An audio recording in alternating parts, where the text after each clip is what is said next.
we can't fight inflation because we can't shrink the money supply. So now I saw another video of you, I think it's from 2015, and you're at the Hillsdale College. And you're giving a speech, and you're predicting this inflation that we're going through right now.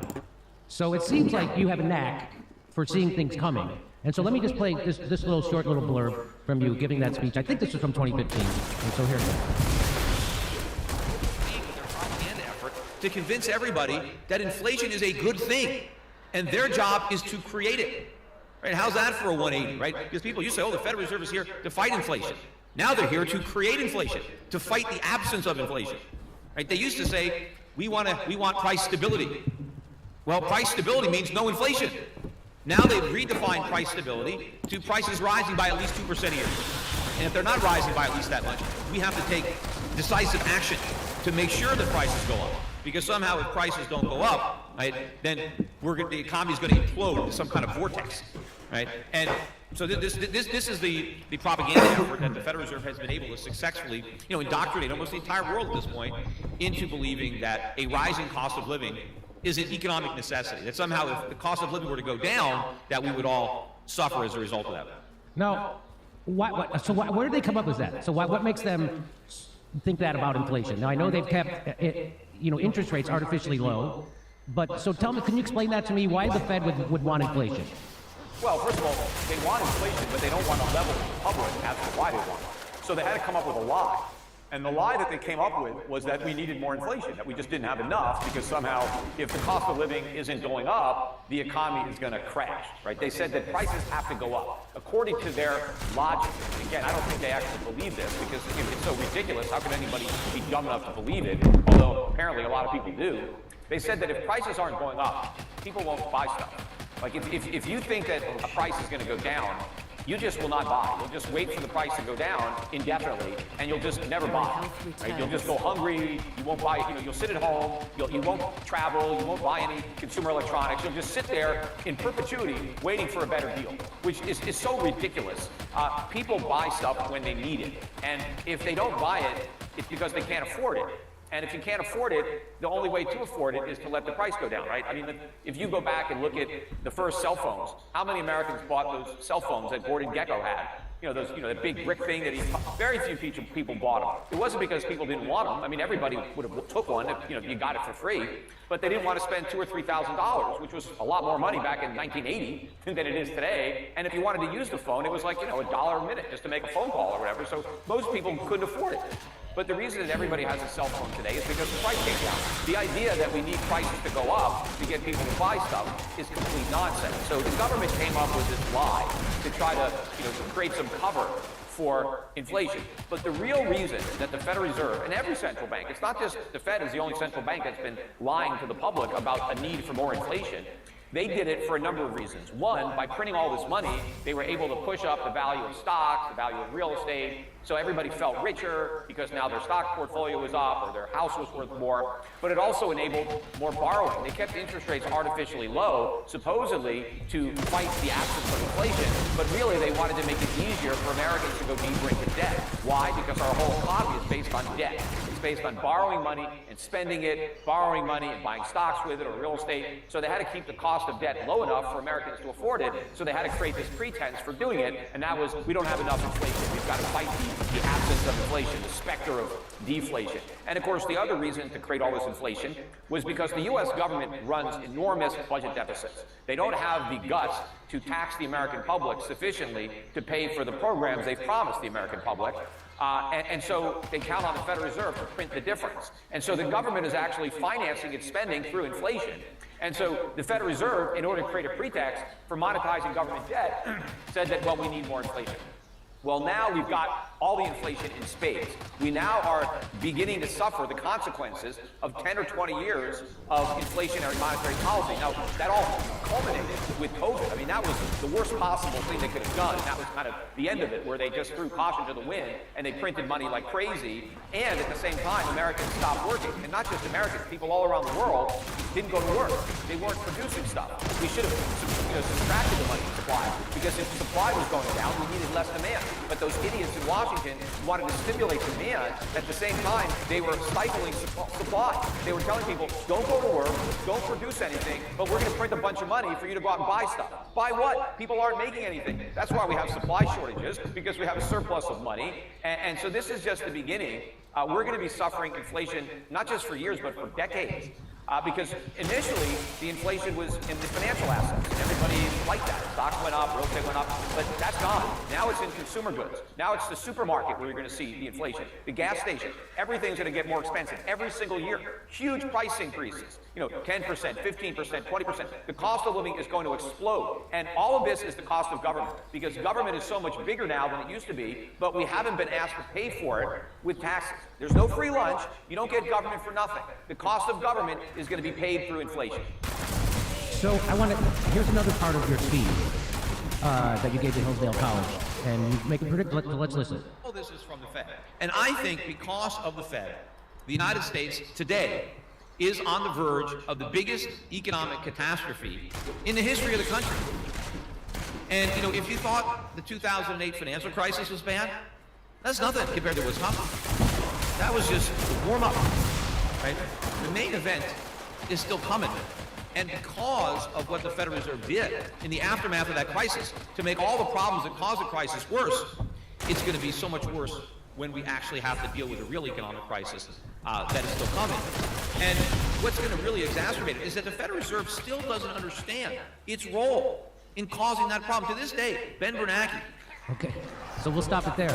So you're predicting, and the reason you have a track record of being good on predictions, so that's why we're paying attention to this one. You were way out in front of the first economic bubble that I lived through in 2008, collapsing. And what is it that the Fed did that now is setting us up for this economic pain happening now? What did they do to handle that collapse? Go ahead. Yeah, well, first of all, you have to understand that the Fed created the problem. Right? They're the ones that kept interest rates at 1%. They inflated the housing bubble, and it was all the debt that was accumulated during the housing bubble that resulted in the 2008 financial crisis. So all of this was a byproduct of the Fed under Alan Greenspan. Ben Bernanke was there when everything collapsed, but Alan Greenspan was the guy who inflated the bubble. Right? Ben Bernanke just happened to be there when everything exploded. But Greenspan got out of Dodge in the middle of time where everything fell on Bernanke. But what the Fed should have done, and what the Bush administration should have done, and they didn't do, is they should have allowed Wall Street to suffer the consequences of its mistakes. Granted, it made those mistakes based on what the Fed did. I mean, one of the only things that Bush got right, he said Wall Street got drunk, right?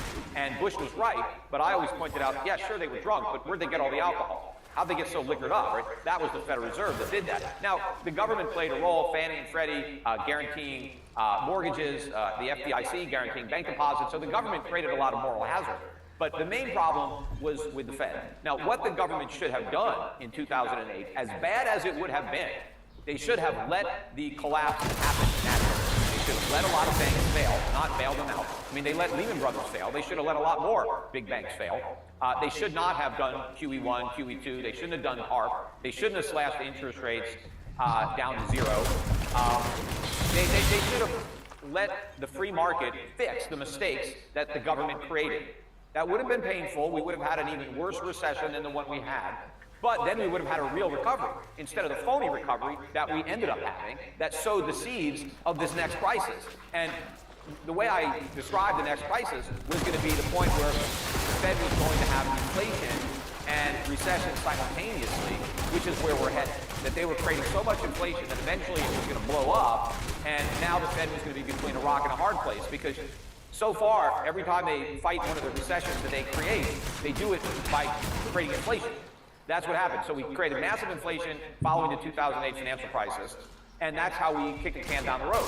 Well, now, if the Fed raises rates to fight the inflation that we have now, which is so much greater than what we had back then, they will create a worse financial crisis than 2008. But if they then try to bail everybody out like they did in 2008 or like they did during COVID in 2020, if they try to go back to QE, well, how do you do that when inflation is still, around 8, 10% or whatever it is?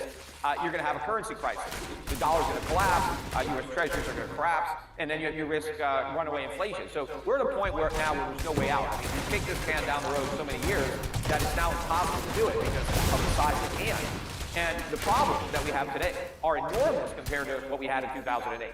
I mean, we have a much bigger national debt. The national debt is 31 trillion. The Fed's balance sheet is 9 trillion.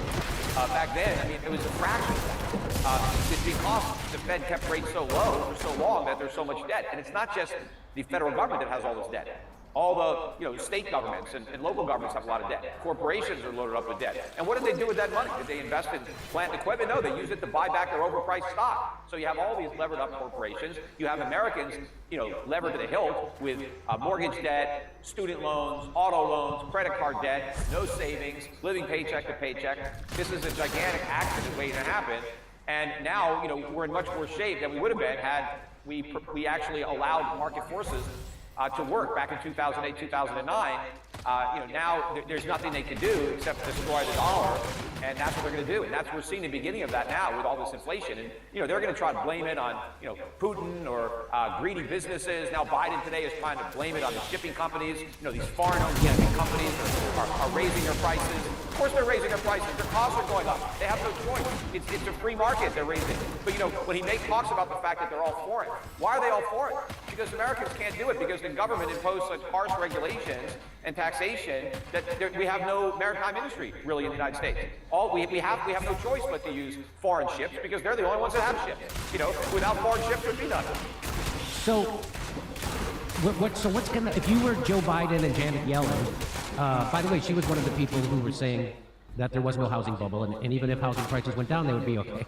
Remember that? Exactly. The funny thing about it, when Obama nominated her for Fed chairman, he actually congratulated her. He said, hey, Janet Yellen, you were warning everybody about the financial crisis and the housing bubble, and nobody listened to you. I mean, I was thinking, what does he think she's Peter Schiff? Does he think he just nominated Peter Schiff to be on the Secretary of the Treasury? But he talked about all these speeches where Janet Yellen was supposedly warning everybody about the looming financial crisis and the housing bubble. So I was like, really? I don't remember that. So I went back and I read her speeches, the very ones that Obama referenced. And what I found was not only did she not warn about the housing bubble, she specifically went out of her way to say that people who were warning about it, they were wrong, that there was nothing to worry about because there was no bubble and that housing prices were going to keep going up. And then she said that... to help, but it's just too many.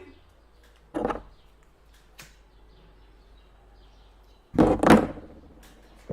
fetishes are slaughtering everyone they captured from the port. Please, my friends are just inside the village. Save them, I beg of you.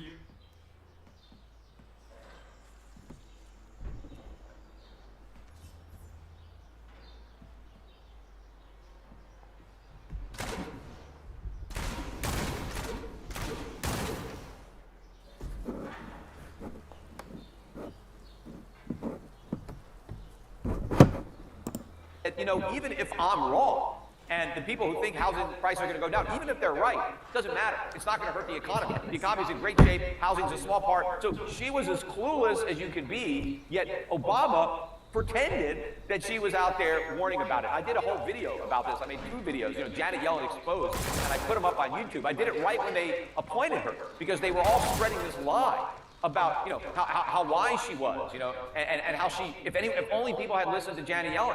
Yeah, we did listen to Janet Yellen. That's the problem. She was completely clueless, and she's still clueless. She's not any smarter now than she was back then. No, she just had to apologize for being completely wrong about inflation again. And so I knew inflation was coming. You knew it.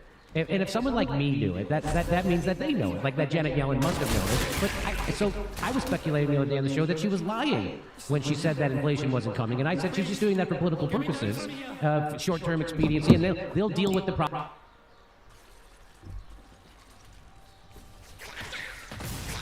Oh shit.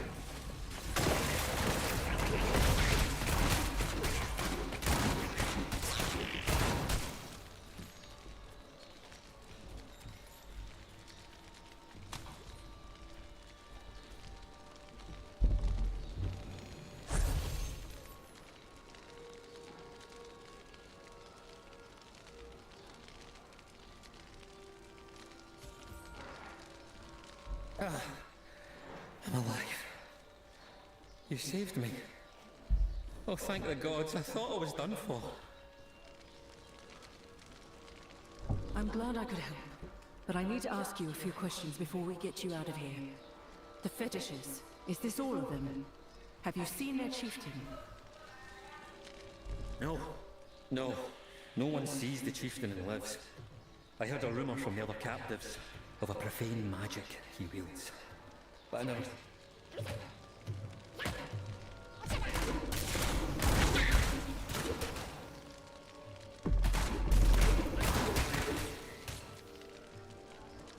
I'm alive.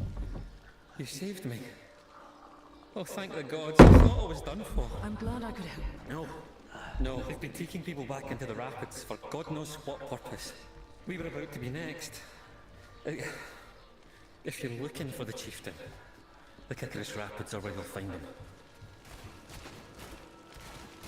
All right, I'll go put an end to this. Find your people and get back to the port. Go, quickly!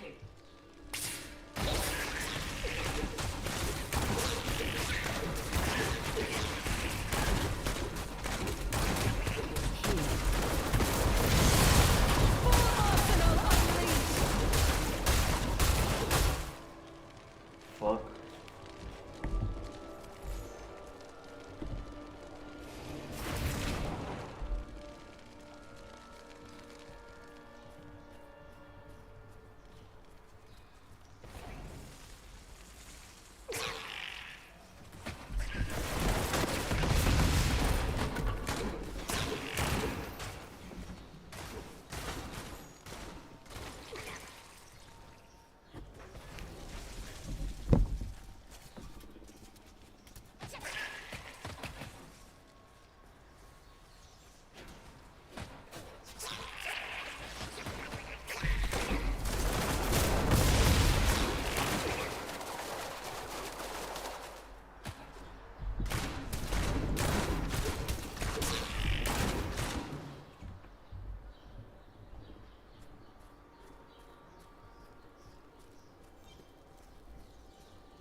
Let the hunt begin. Problem when it shows up, well, it showed up, and now they just throw up their hands and go, well, we were wrong. What do you make of it? Well, I've always said that, look, they're either lying or they're incompetent. Those are the only two choices. And, you know, in general, I think they're lying. Yeah. You know, more than, I guess it's hard to believe that they're that dumb. But the thing is, why do so many people in the private sector pretend to believe them? But, you know, even now you've got some people, Jamie Dimon is out there saying we've got a financial hurricane coming, economic hurricane. You had Elon Musk say that he's got a really bad feeling about the economy. He wants to lay off 10% of the workers at Tesla. So some people are starting to point out, hey, this could be bad. I still think they're sugarcoating it. They have no idea, or even if they have an idea, they don't want to express it because they don't want to be accused of maybe being a fearmonger, you know, being, you know, Perma Bear or Chicken Little. You know, I don't care if people want to accuse me of that. I'm just going to tell like it is. But it's going to be very bad. You know, they're acting like, oh, now we've got this 8% inflation, 9% inflation, the worst, you know, in 40 years. But if we measured inflation the way we measured it 40 years ago, it's like 15 to 20%. That's what nobody says, that we've completely changed the CPI. So it's not the CPI that they were using in the 70s and 80s. So the comparisons don't mean anything. If you actually adjust for those differences, you know, either inflation in the 70s wasn't 10, 12, 13%, it was only 6 or 7, in which case we're higher than that now, or, you know, it was what it was, and we're, you know, 15 to 20 right now, and we're higher than the 70s. But the idea that the Fed can just easily put out this fire, that it's got the tools. No, I mean, it doesn't have the tools. I mean, it has them, but it can't use them because the economy won't be able to withstand it. I mean, Volcker raised interest rates to 20% in 1980. 20%. Now, at the time, inflation was 13.5. That was the high point.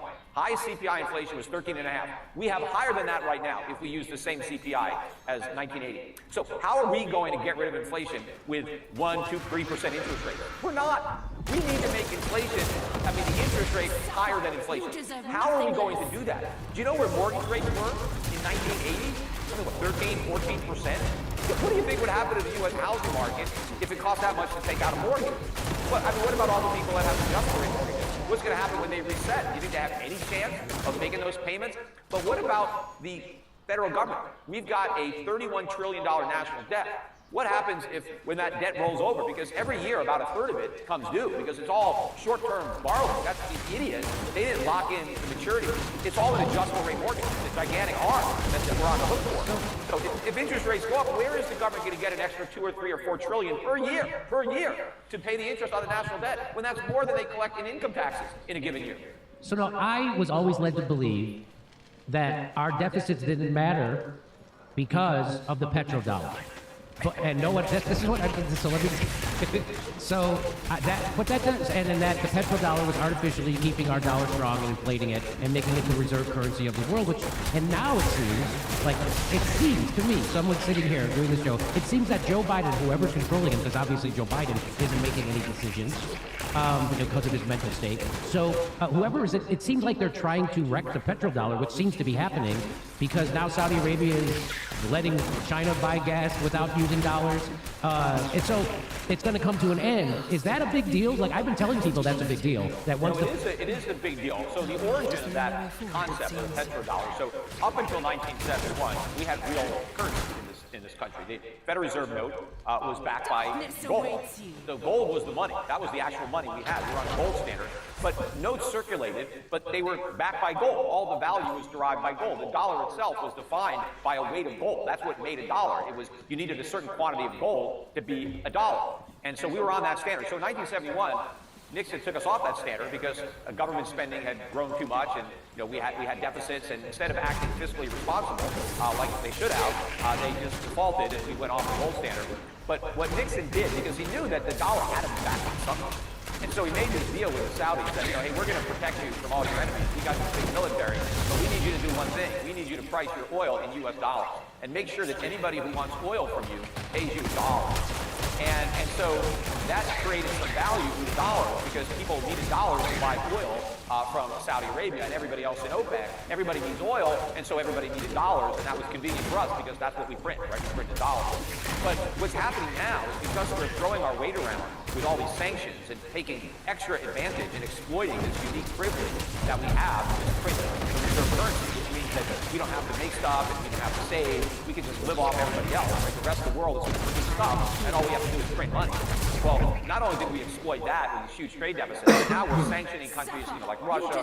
Hey, if you do something we don't like, we're just going to sanction you. We're going to kick you off of the SWIFT system, and we're going to make it hard for you to engage in commerce. That is sending a powerful message to a lot of other nations. Hey, we got to get out of the system. And now you're seeing more countries. Russia in particular, right? Russia is selling its oil and gas, and they're demanding payment in ruble, and they're getting paid in ruble. Yep. By the way, the ruble is the strongest currency in the world this year. It's actually way up on the year. It's much higher than it was when we imposed sanctions. Biden was so happy when the ruble initially went down. He said that the ruble is turning into rubble. Well, I said it was the dollar that was going to be rubble, and now the ruble has gone up. But if the world moves away from accepting dollars, if you think the price of oil is high now, and by the way, we closed out the week at $120 a barrel, a little bit higher. This is the highest close since just before the 2008 financial crisis. But oil didn't stay at that level for long in 2008. It quickly crashed back down to $30 a barrel. That's not going to happen this time. We're going to keep going up. I think we're going to hit $150 a barrel over the summer, maybe before the end of this month. But we're going to be there, I think, over the summer. I think by next year, we'll be at $200 a barrel or more. And so you can add maybe another 50% to the price that you're paying for gas at the pump, because other factors are going to be pushing that up. So, I saw some people in California paying as high as $8 a gallon. Over 9 gas. Over 9 today in Mendocino. Yeah, by next year, we could be looking at $15 at those stations. I'm not even sure if these gas stations, have the capability of having that extra ticket. I don't know if their machines even contemplated gasoline that was over $10 a gallon.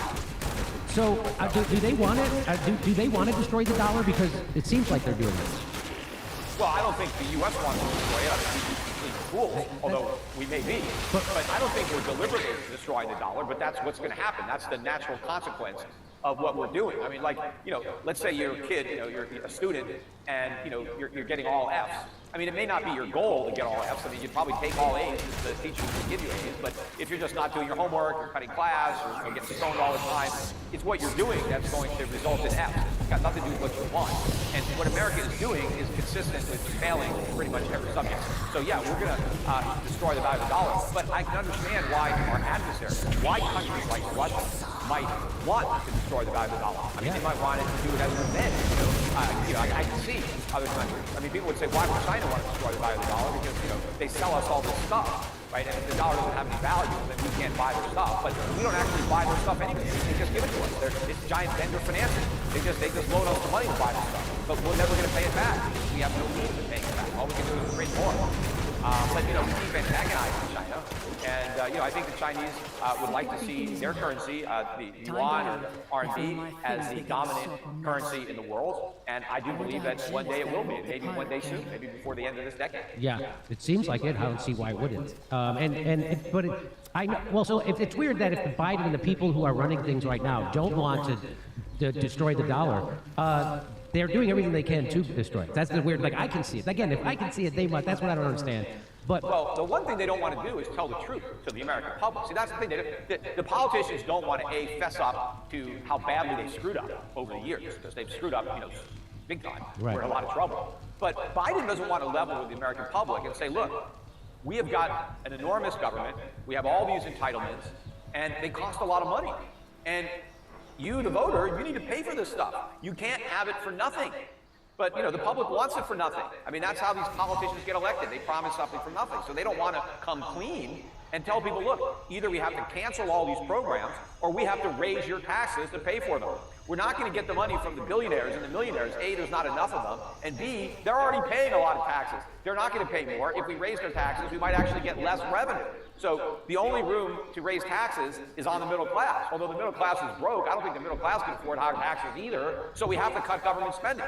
But no politician wants to tell anybody that they have to get less Social Security or less Medicare. And of course, we could also cut the defense budget, but for some reason, nobody wants to cut that. You know, even the Democrats want to keep spending money on defense. And I don't even call it defense, it's offense. You know, it's warfare. We're wasting so much money, and we're actually, I think, compromising our defense. I think we're weaker because we spend so much on defense. I think we'd be safer if we spent less and we had fewer enemies. yeah, you're 100% right about that. Yes, that's for sure. So, yeah, you know, we've been doing the opposite of what, first of all, let me ask you, so I had a professor on the other day, and he said when we had runaway inflation before, Richard Nixon and FDR, FDR instituted rationing, and then Nixon, he said, it instituted a price freeze, and that kind of worked. What do you say to that? It doesn't work. Okay. I mean, first of all, you have to understand, inflation is not prices. Inflation is the money supply. That's what's being inflated. Right? If you think about the word inflate, what does that word actually mean? Right? It's to expand, right? Like you inflate a balloon, right? And so when you inflate a balloon, the balloon doesn't go up. I mean, if you inflate it with helium, it will go up. But when you take a little balloon and you inflate it, it expands, right? It gets bigger, right? So how does that apply to inflation if you think inflation is prices? Because prices can't expand. All prices do is they go up and they go down, right? That's not inflation. Well, it's money supply. You can expand the supply of money by creating more money. You can contract the money supply. So inflation means you expand the money supply. Deflation means you contract the money supply. And if you get an old dictionary, an old Webster's dictionary, that's what it says. That's an actual inflation. Now, over time, the government changed the definition of inflation. Why? Well, if you understand what inflation is, an expansion of the money supply, well, you know who causes it. Who controls the money supply? The government, the Federal Reserve. But when you redefine inflation as rising prices, which are a consequence of inflation, when you expand the money supply, prices go up. Now, it's possible that they don't go up, because what if prices were going to fall by 10%? But you expand the money supply by 10%, and so prices stay the same. You say, oh, there's no inflation. Well, yes, there is, because prices should have gone down 10%. Everybody should have got 10% off, but we didn't. We lost out on that discount because the government created inflation, and we lost the ability to buy stuff at cheaper. But when the government redefined inflation as the consequence and not the act itself, well, now they can blame it on people like Putin. Right? Or they can blame it on greedy foreign owners of transportation of ships. Right? They can blame it on greedy labor unions or anybody they want. They can say, oh, it's demanding, it's a wage price spiral or cost push. They can come up with all kinds of excuses now that they've changed the definition of what it went poorly. But I was able to find out that the pirate leader keeps the relics they've stolen aboard his ship. That's where we'll find our beacon. Come on, let's...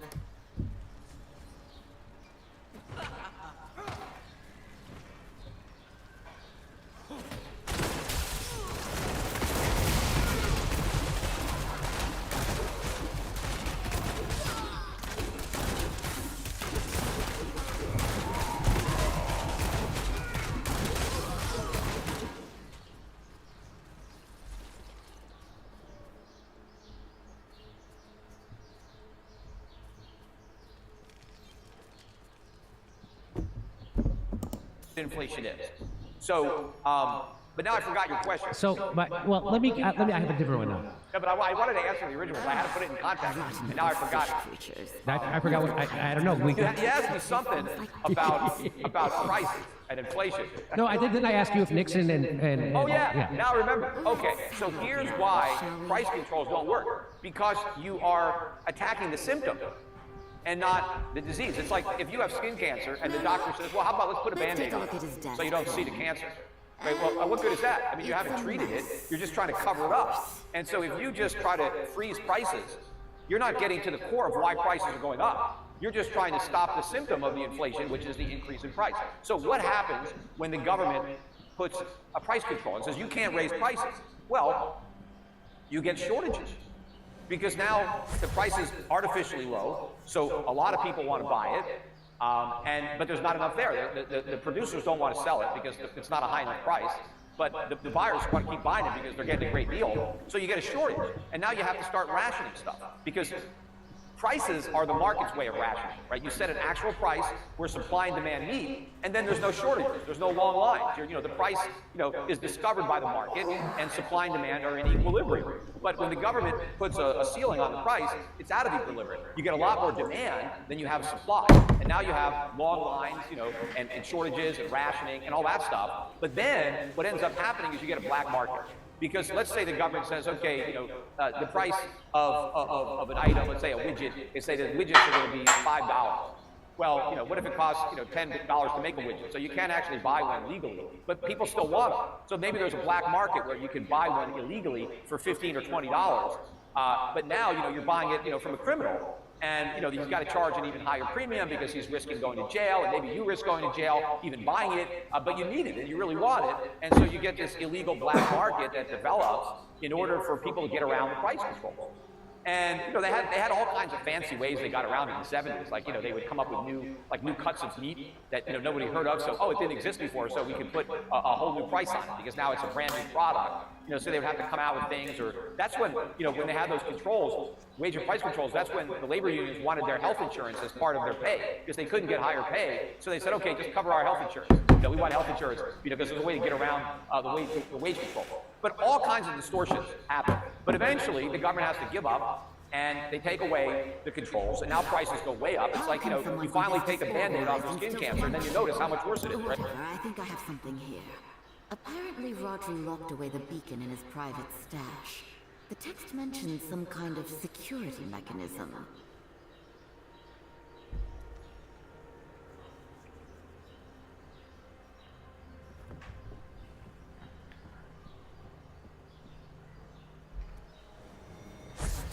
From a pilot. A rather daring way to ensure your death.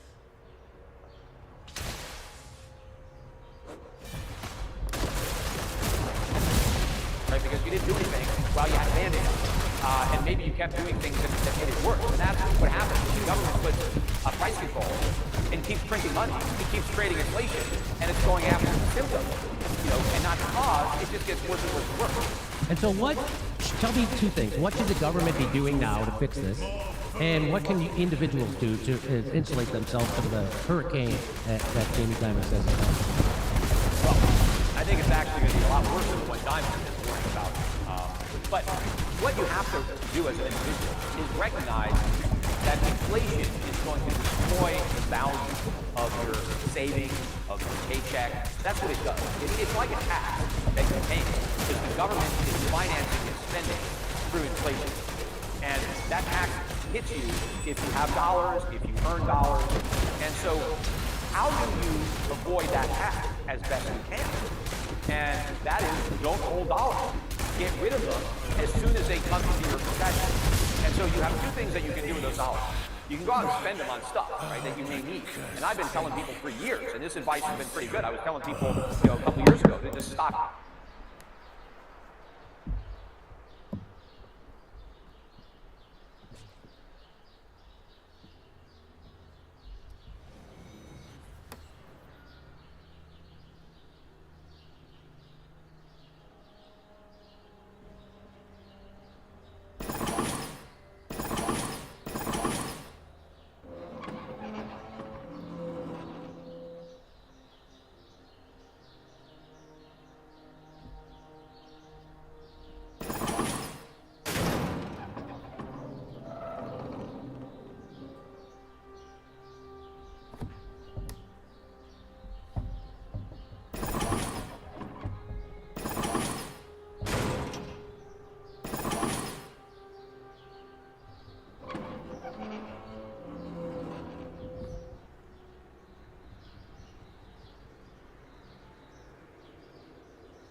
They just fill up their closets with stuff, stuff that wouldn't perish. Like you go, for your bathroom, get your toothpaste, your deodorant, your shaving cream, your razor blades, Well, that's one way to mouthwash. obtain a beacon. I assume you have the other two. Right. Let's return to Namari then.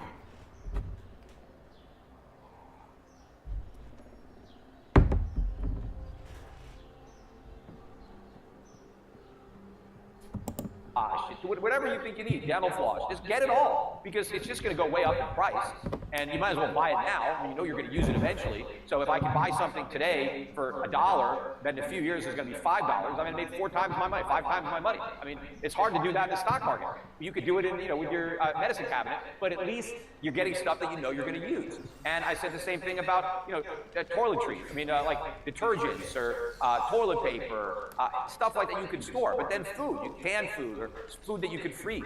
I mean, look at how much everything costs. Look at boxes of cereal today. I mean, compared to what it was a year ago. So anybody who just loaded up on stuff has a great return on that. You don't want to save. I mean, there are people now that go shopping every week as they need stuff. No, better off go shopping for months in advance, because everything is going to be more expensive every time you go back to the store. But if you've got millions of dollars, I mean, that doesn't work. I mean, if you're the typical family, just saving a little bit of money, yeah, you do that. Don't save any money, just save stuff, because the stuff has real value. But if you're more substantial, you've got hundreds of thousands or millions of dollars, I mean, there's only so much deodorant you can buy, right? I mean, how much are you going to need? I mean, maybe you could even barter it in the future for things that you need, but there's a limit to how much. So now you have to start investing your money. But you got to invest your money out of the dollar. So you can't hold any bonds that are in dollars. That's where you'll get completely destroyed. So you don't want to own treasuries, muni bonds, corporate bonds. I mean, you're going to get killed if you own any of those things. They're not safe. They're extremely risky, because that is what gets hit by inflation, because the value of the principal gets destroyed through inflation. So you don't want any bonds. You don't want like a CD. That's really a certificate of depreciation. That's all you're getting, is depreciating currency. So you got to own things or stocks, but I don't like most U.S. stocks because they're too expensive. They're overpriced, and the U.S. economy is a disaster, so that's going to be very bad for a lot of these U.S. companies, so I think it's going to be bad for the stockholders. So what I'm doing personally, what I've been doing, and what I advise my clients to do, or anybody who's listening to this, is invest in a quality portfolio of dividend-paying foreign stocks. Good companies, equity, telecom, companies, natural resource like oil and gas, or agriculture, tobacco, pharmaceutical, by property trusts, utilities, in countries that I think are in better relative shape. I mean, no one's in great shape. It's all the question of which countries are in the least bad shape. But I want to buy real assets where companies are selling products that people need and that people will pay higher prices to get. Maybe they'll reduce how much they buy, but they'll never eliminate it. You don't want to own stock in companies that are selling stuff that people want, because they can eliminate that. They have to buy what they need. They can give up what they want in order to afford what they need. And more people are going to be giving stuff up. And so I want to invest in the companies that are going to sell the stuff that people have to buy, and they can charge higher prices and pay me higher dividends. But I also own a lot of resources that are going to benefit from inflation. I want to own the companies that have those resources, whether it's energy, oil and gas, industrial materials, metals, including precious metals, but industrial metals, agriculture companies. I want to own those businesses. These are not the kind of businesses that most people have been investing in. They've been buying tech stocks, momentum stocks, meme stocks. All that crap is going to collapse. All that stuff is overpriced.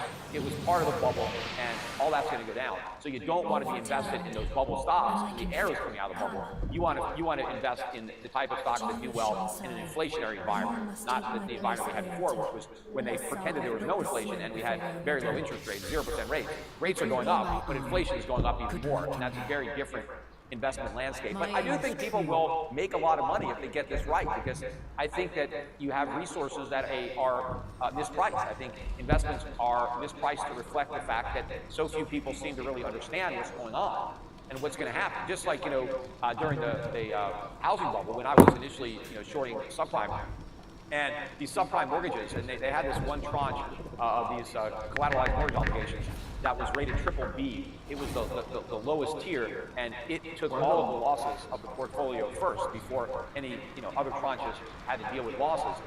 And so when I first learned about these securities, in my mind, they were worthless. I said, how can anybody buy these? They're going to get completely wiped out. Yet investors were buying them, and the credit agencies were rating them, and it should have been obvious that they were worthless. But it wasn't obvious. But they were worthless, and they went to zero very quickly once people recognized what they owned. But for a while, there was an opportunity to sell something that was dramatically overpriced because the vast majority of investors were clueless. Well, they're still clueless. They don't understand inflation. They don't understand what's going to happen, and so prices of assets do not reflect what's going to happen. They reflect what a bunch of fools think is going to happen. But when you know that these fools are wrong, you can invest for what actually is going to happen. Because so many people don't understand that, you can do it at very favorable prices. And so I think that not only will investors who do the right thing protect their wealth from inflation, they'll actually increase their wealth. And that's what I'm helping people do. So here, maybe, hopefully you can help answer this question. I've asked several people this. I haven't gotten a satisfactory answer. So, I'm having my no earpiece problem. is just not, it keeps coming unplugged. I got to get this fixed. So I travel all around the country, and I stay at hotels, 3 or 4 hotels a week, and I notice that they don't have room service, they don't have breakfast service, they don't have maid service, and they say there's a labor shortage. And I'm like, well, where did all these people, did they all get on a ship and go to another country and start working? Of course they're still here. How could there be a labor shortage? And what I'm told, so I always thought the way capitalism worked was if the demand is high for something and the supply is low, the price goes up. So, for instance, I know people who own restaurants, right? And so a guy just reopened a restaurant that was closed during COVID, and he's only going to open at half capacity. And I said, why? He says, because I can't get kitchen help. He has 200 people wanting to buy a hamburger, but he can only service 100 of those people because he can't hire more kitchen staff. And I'm like, well, did you raise your wage for your kitchen staff so you could attract more? And no, they'll never do that. And I'm like, the reason they're not doing it is because if they did that, their customers couldn't afford to buy the product. See, they're trying to figure out how not to raise prices to such a degree that they won't lose their customers. So what they're doing is they're cutting back on the service. And that's interesting because, the government always likes to lie, and they adjust prices because they claim that stuff gets better. So let's say the price of something goes up by 20%. The government, when they do the CPI, they may say, well, it didn't go up by 20%, it went down by 5% because it's 25% better. They'll try to claim that the product has been improved somehow. It's faster, it's, whatever it is, and they call it hedonics. But they never seem to adjust for quality degradation, when you get less. They'll measure, how much does it cost to buy an airline ticket? And they'll compare that. It's like, well, yeah, but when I used to buy an airline ticket, my check luggage was included. I got a meal included. I got a pillow. I got a blanket. If I wanted it, that was all included. Now, everything is extra. Oh, you want to check bags? Oh, it's extra. Oh, you want to pick your seat? That's extra. You want a meal? That's extra, right? You want a pillow? You got to pay for that too, right? You got to pay for everything. But they just compare the actual price of the ticket without looking at the quality. So now you go to a hotel, and you want maid service? Well, that costs extra. That used to be included. You got into a hotel, it meant that somebody cleaned your sheets and washed the bathroom. Now it's like, oh, you want that? That's going to cost more. But yeah, all these people who claim there's a labor shortage. There's only a labor shortage because they're not paying. When I faced him again, something had changed. His rage had grown, granting him terrifying power. I fought with all my strength. Everything I had. I failed. Fuck. You must not. No, I'm not gonna fail this one, bitch. Paying enough. No. Right? But why aren't they paying more? Because the customers can't afford it. Because they have to make a profit. So if they had to staff up and they had to pay their workers what their workers want in order to come take the job, they'd have to raise the price so much that they might go out of business. So they're trying to survive. So okay, that's what I was told. Also, that was the situation right up before FDR came in. That these people were stuck. They couldn't hire people because they needed to raise their wages, but they couldn't raise the price of their thing because people didn't have money in their pocket because the income inequality was so high back then. Well, actually, it was the opposite. I mean, wages during the Depression era, they were going to come down, and the government this was before Wilson, this was Hoover. And Hoover was encouraging companies not to reduce wages, but they needed to reduce wages because... As Sargoth's bonds weaken, his power to summon demonkind will only grow stronger. Be ready.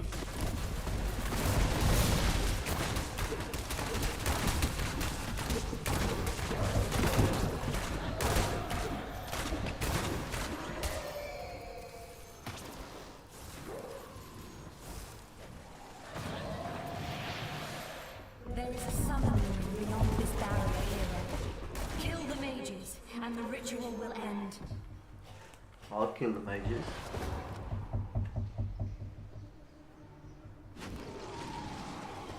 Let's go.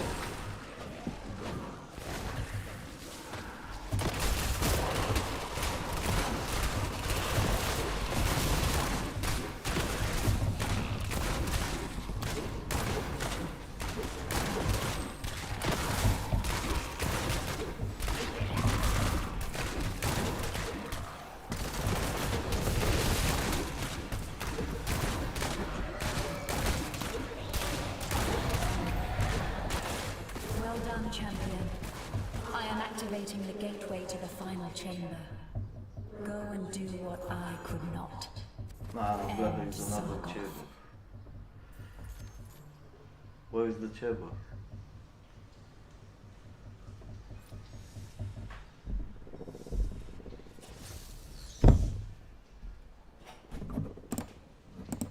Prices were falling. Had they reduced wages, the workers would have been fine because everything they needed to buy also became cheaper. But by not cutting wages, effectively wages were going up. So what companies had to do during the 1930s, early the 30s, because Hoover convinced everybody not to cut wages. So they laid people off instead. That was the only way they could survive. But we would have been better off had they just reduced everybody's wages. Because prices dropped by 30 or 40% during this depression. So if your wages stayed the same, that was like a 30 to 40% raise.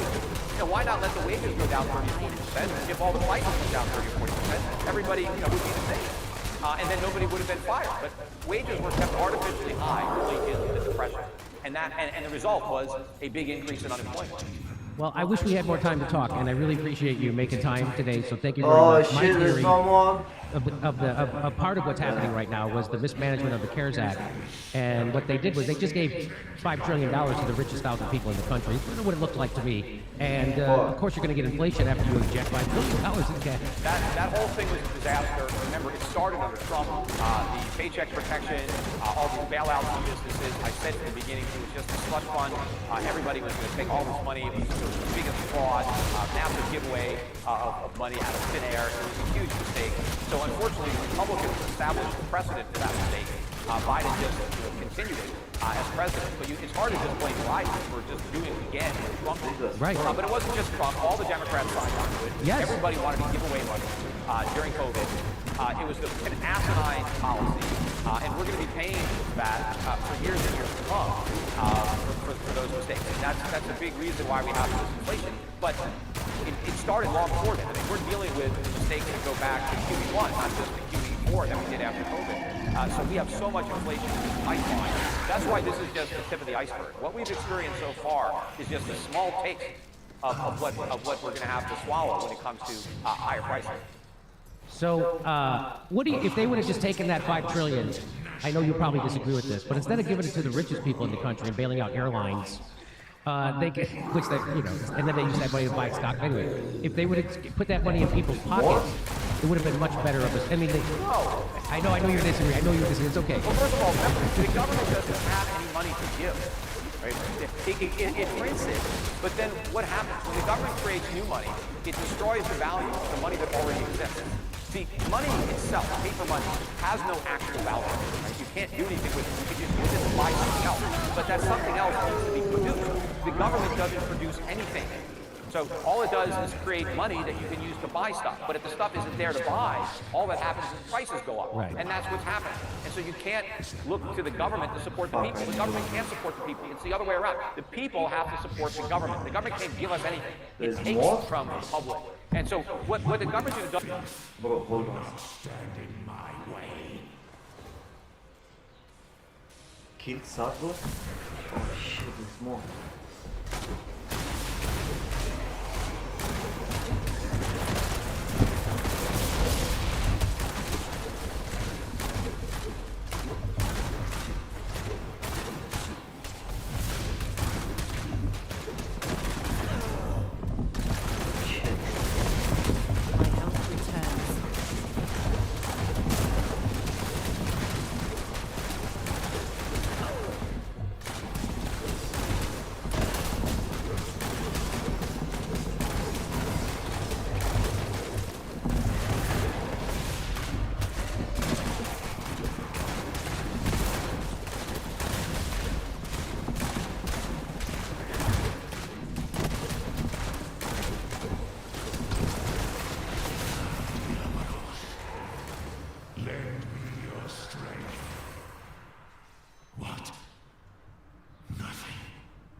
Holy shit.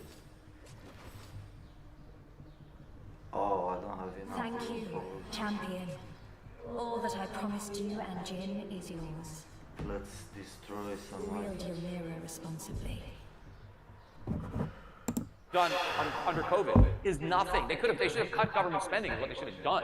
They should have eased the burden of government on the economy, realizing that the economy was dealing with the burden of the pandemic, so it needed, less government. And the Federal Reserve should have recognized the inflationary aspects of the pandemic, and they should have said, we need to start withdrawing some money from circulation because the economy is going to contract. We're not producing enough goods. We need to reduce the supply of money to stabilize the price of goods. They didn't do that. They did the opposite. They increased the supply of money as we were decreasing the supply of goods.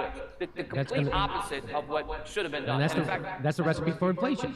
Yeah, and if you look back to the origins of the Federal Reserve Act of 1913, the Federal Reserve was created specifically to provide an elastic money supply. And that meant a money supply that expanded when the economy expanded and then contracted when the economy contracted. The Federal Reserve did the opposite of what it was created to do. Okay. Peter Schiff, thank you so much for coming on. Everybody check out Peter Schiff's show, and I hope you'll come back soon. Sure thing. Okay, take care. Here we're doing stand-up comedy in Irvine, California, Las Vegas, San Diego, Salt Lake City, Indianapolis, Louisville, all over the place. Go to jimmydorecomedy.com for a link for tickets. I have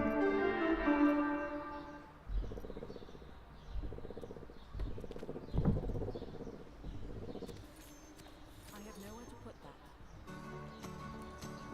The reminders of what's important. It's why Fidelity dedicated advisors are here to help you create a wealth plan. A plan with tax-sensitive investing strategies.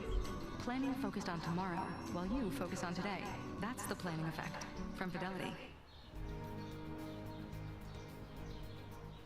The William and Flora Hewlett Foundation, for more than 50 years, advancing ideas and supporting institutions to promote a better world at hewlett.org. And with the ongoing support of these individuals and institutions.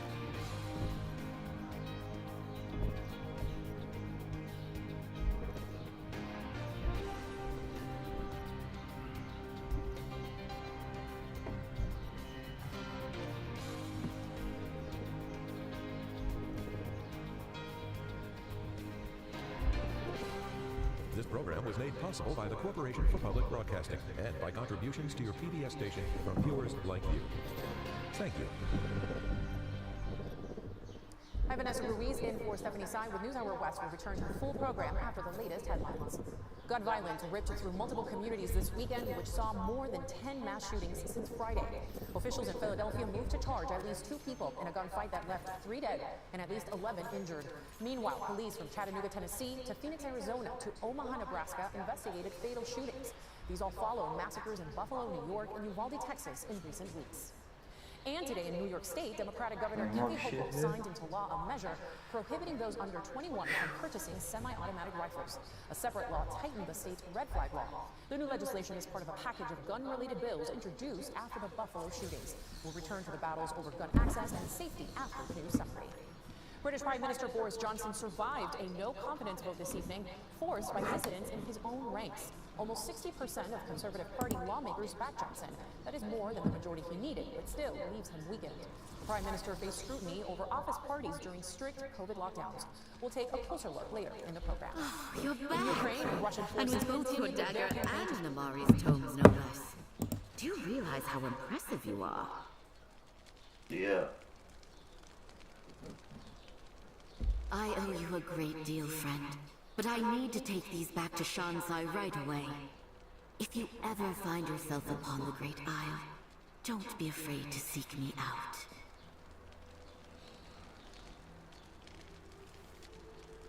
I won't be. I too must return to my duty. Travel safely, Jin.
It's you.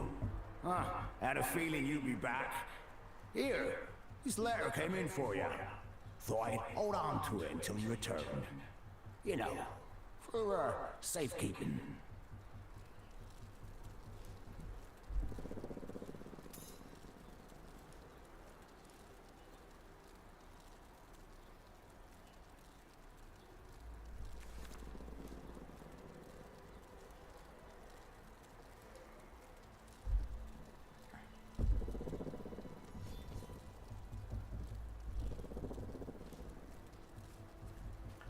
First I gotta go here.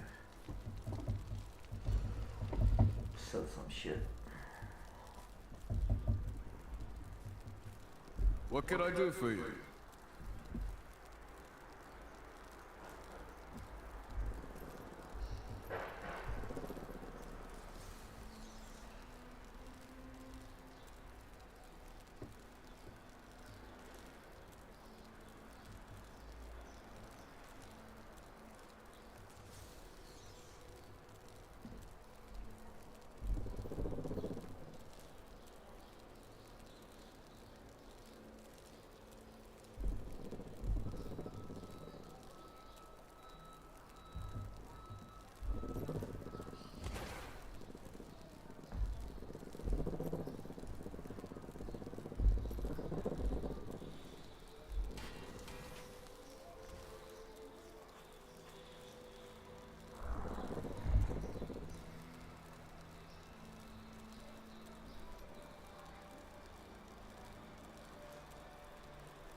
Job well done. Need something reforged, shall we?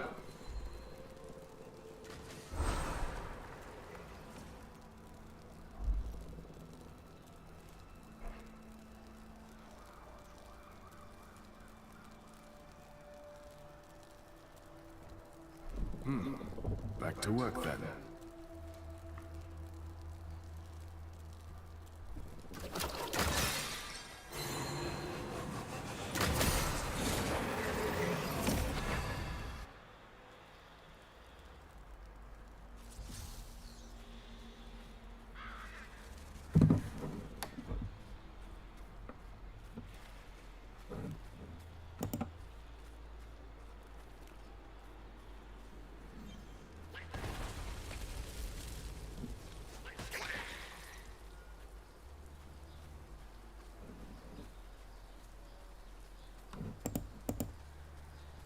We have a difficult situation in the east. You know the situation in Severodonetsk. We are maintaining the situation. They outnumber us. They are more powerful. Nonetheless, I think we have every chance to fight in this axis. This should be the place. Population are there. Time to take a closer look. 15% of the population remain there. That's what we understand. In Lysychansk, the situation is roughly the same.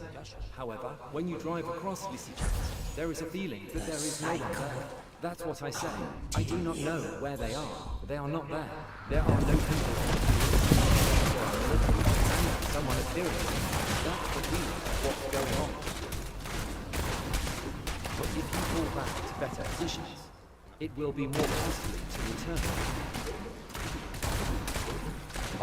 In terms of the numbers of your people killed and casualties, then it will be very costly.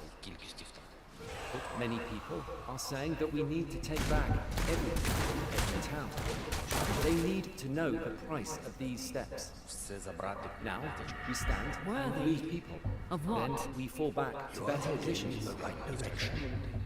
And if we decide to advance, we lose many, many more.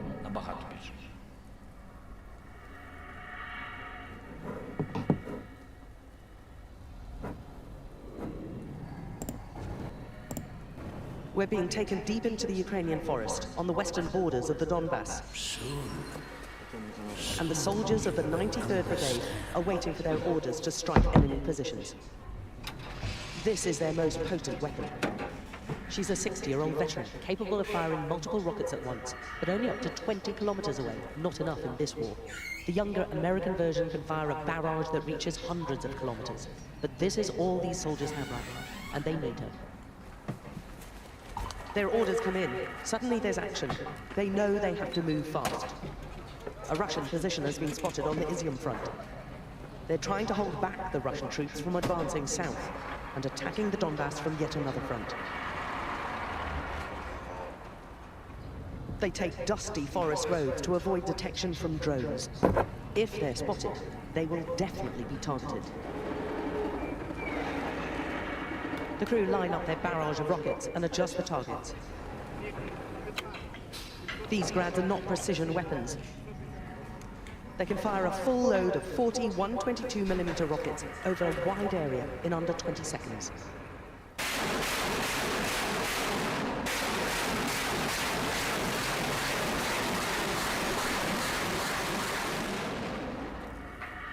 They recheck the coordinates. This time they've decided to split the attack into 2 salvos, so he instructs them to launch the second 20.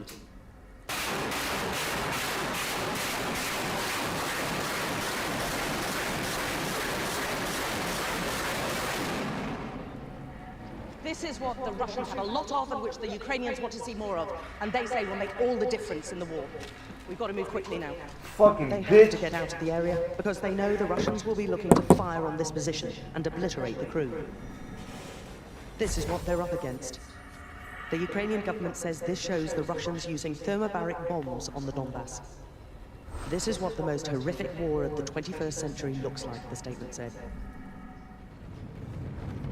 The Ukrainian troops on the front line are horrifyingly exposed, having to defend large stretches of open land and keep an enemy at bay who they are rarely close enough to see. The Russians are using their long-range artillery to constant devastating effect. The smoke that you can see there shows the Russian position. It's a village which is half controlled by the Ukrainians and half by the Russians. Chief is asking his troops what the situation's like there. They've been shelled an hour or so earlier. This small band of men have been holding this position for weeks now, coming under constant attack every few hours from Russian positions. Oh, here we go. N-Law. They proudly show us some of the foreign weapons which have helped so far. Where's this one from? It's from Britain. They're designed to destroy tanks at short range with a single shot, and they need little training to operate. But here in the forest and farmland, its capability is limited, Ivan tells us. In this position, it isn't that effective, he says, because their tanks don't come closer than 3.5 kilometers, and this weapon can't reach the target at that distance effectively. They need long-range artillery and tanks themselves, he says, if they're to stop this reinvigorated Russian invasion. Yeah, you can see them in the distance. They've had some crucial successes, though, recently, somehow managing to stop several Russian tanks from crossing the dam just in front of them, and planting a Ukrainian flag to emphasize this territory is still very much theirs for now. But there have been some tough sacrifices. They're only just recovering from their latest attack. They lost 4 of their comrades here. There's just a single helmet on the spot where they fell, a constant reminder of what they've lost and how slim the division is between surviving here and not.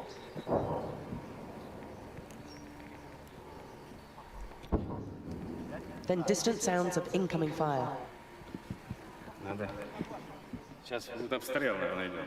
The shelling started again now, he says. Okay, there's lots of incoming now. Hurry, she tells us. The Ukrainians are finding it hard to stop the Russian troops here as they use their scorched earth tactics to snatch territory in the Donbass. They're busily moving tanks and other hardware to the shifting front lines in the east, but the numbers are not in their favor. Alex Crawford, Sky News, Eastern Ukraine.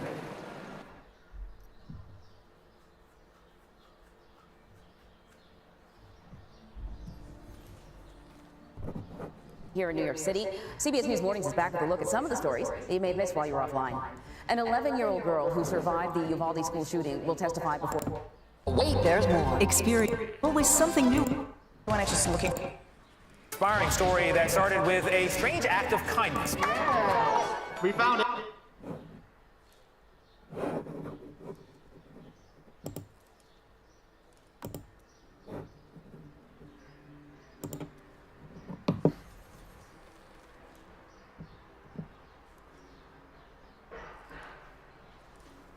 Let us forge a new legend.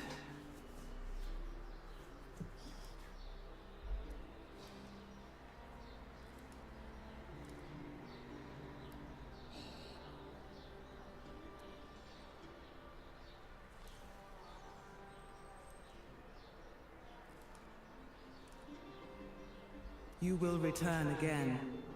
I've seen it in my visions. Legendary weapons each have their own be well, until your path leads you to me again.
What's up, King? Welcome back, friend. Yep. I can only assume this means you finally found what we've been looking for. What's that? Indeed, Cain. Behold, young Era. Astonishing. Only once before have I been graced with this. Is indeed an object of holy power. To think an old man like me would ever hold such a thing. With the dagger as catalyst, the ritual should not fail. The time has come. Now then, I believe after all this tribulation, you deserve the honor. Destroy the shards once and J'ai une voix du bas que j'appelle. Un gars comme toi interpelle. T'es dangereux, tu m'emmènes. C'est sans issue, je suis perdu. Qu'on me secoue, tu rends le monde fou. T'es dangereux, j'adore ça. Shards expunged from this world and safe from the clutches of hell. I could practically burst out into song. Please don't. In truth, I understand the feeling, Cain. This moment has been hard-won. Yes, but let us not forget, there are still more shards out there. Yeah, we need the While shards. you were away, I was able to divine the location of a fourth stone to the northeast on Mount Zavane, not too far from Ariat itself. Challenge Rift? Okay, let's do it.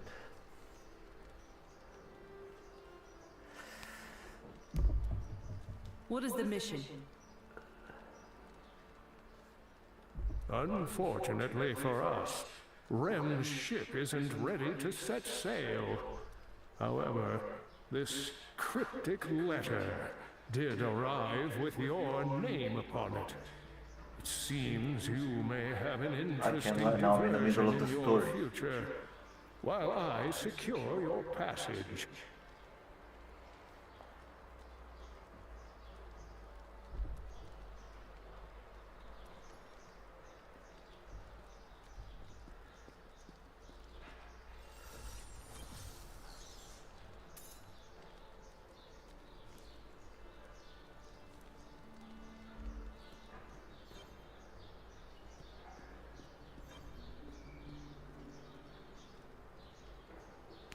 Oh, I have to do the Sanctum. Let me see this.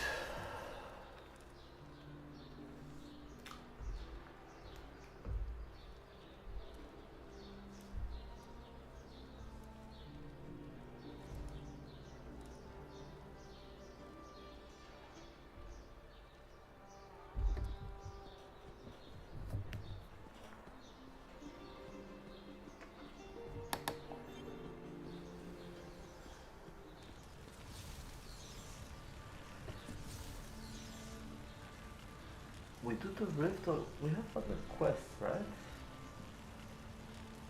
me see here.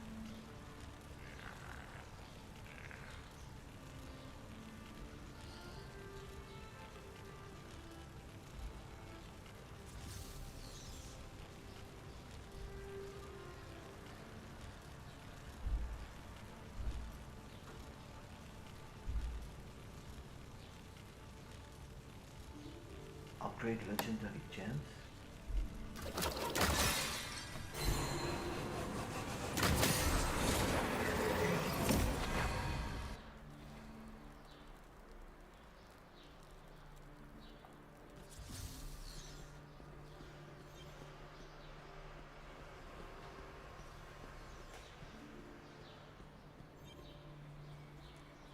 Hello. How can I help you today? So I'm to upgrade the legendary gem. Which one?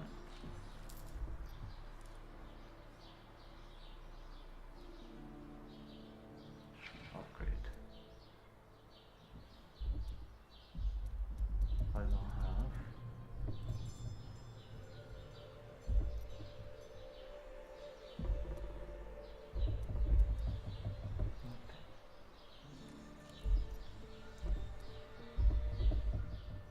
I don't have. Fuck.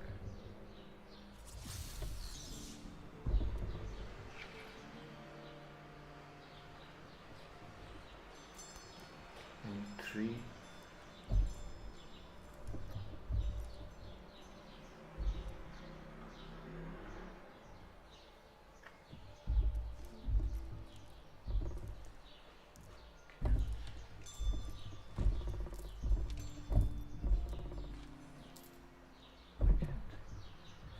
Can do shit. Nothing else I can help you with? No.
Wow, I didn't realize they're so fucking... Holy shit.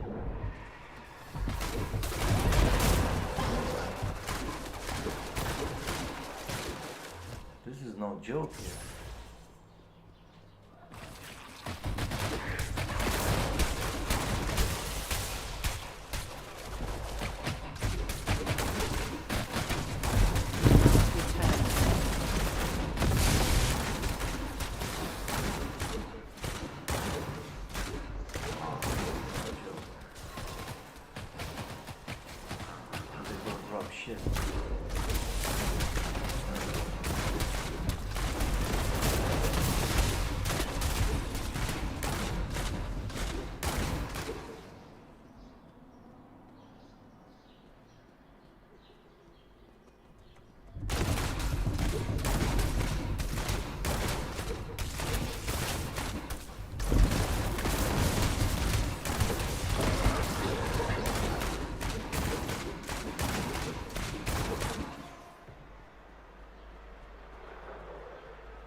This is bad.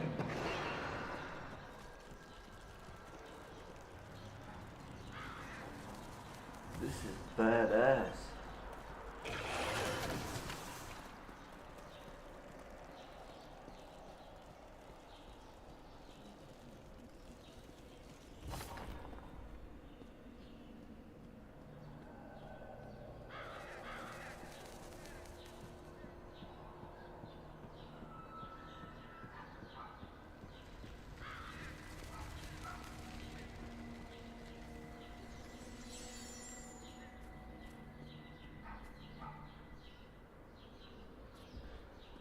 What the fuck is this?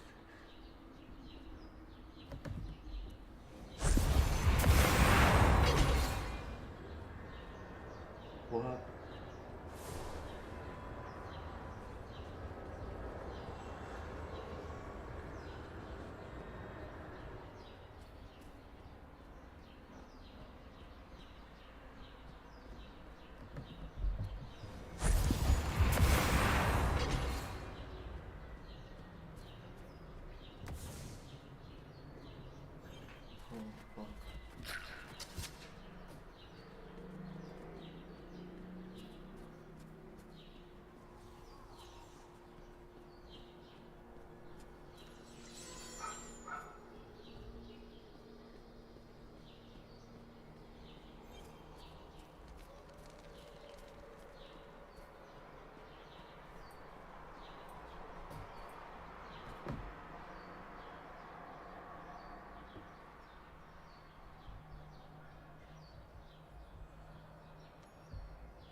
We're not gonna fight now. This is a two of us strong one area. This is fucked up.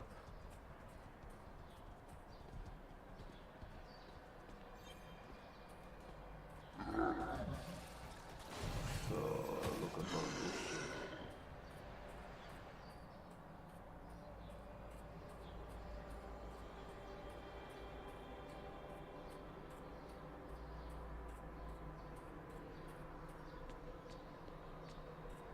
We are discovering, exploring new areas. It looks cool.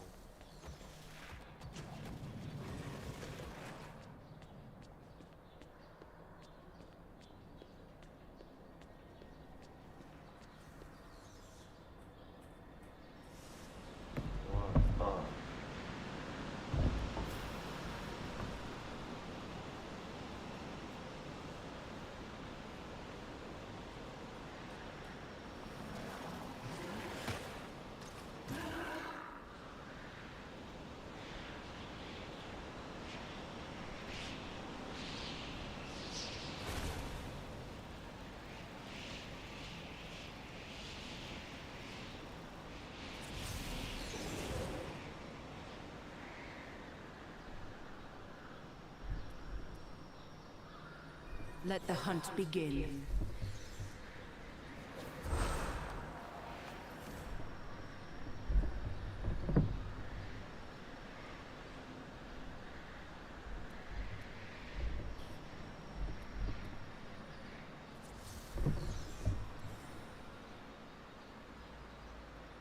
My aim is true.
Unpopular opinion, I'm actually enjoying myself.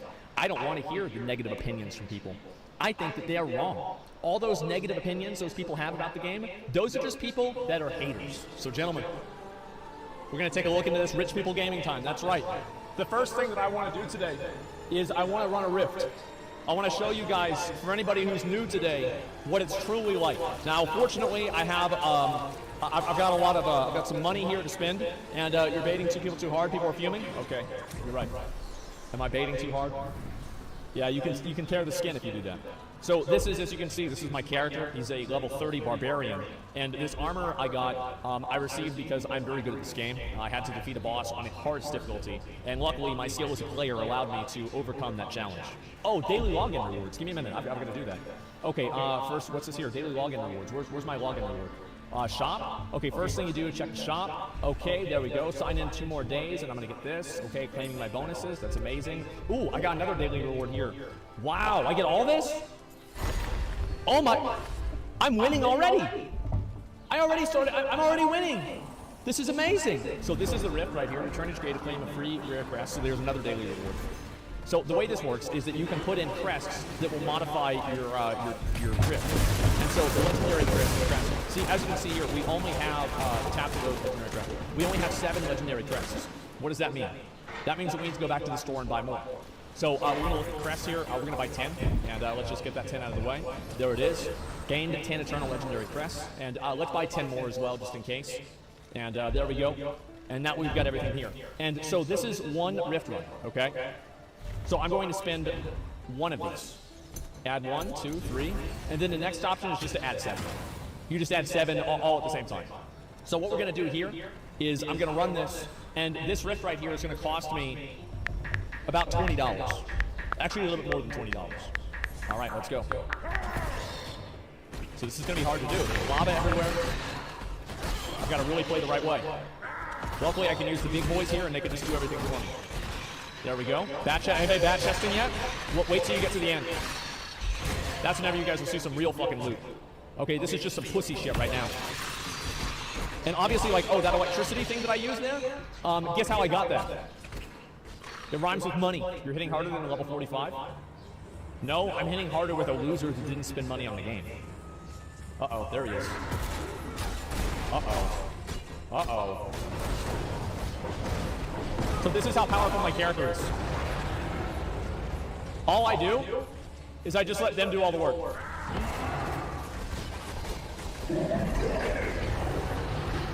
Yeah, it's really not a big deal. Oh, he's almost dead.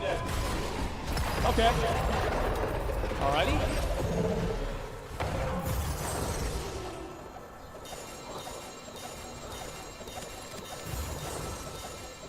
Wow!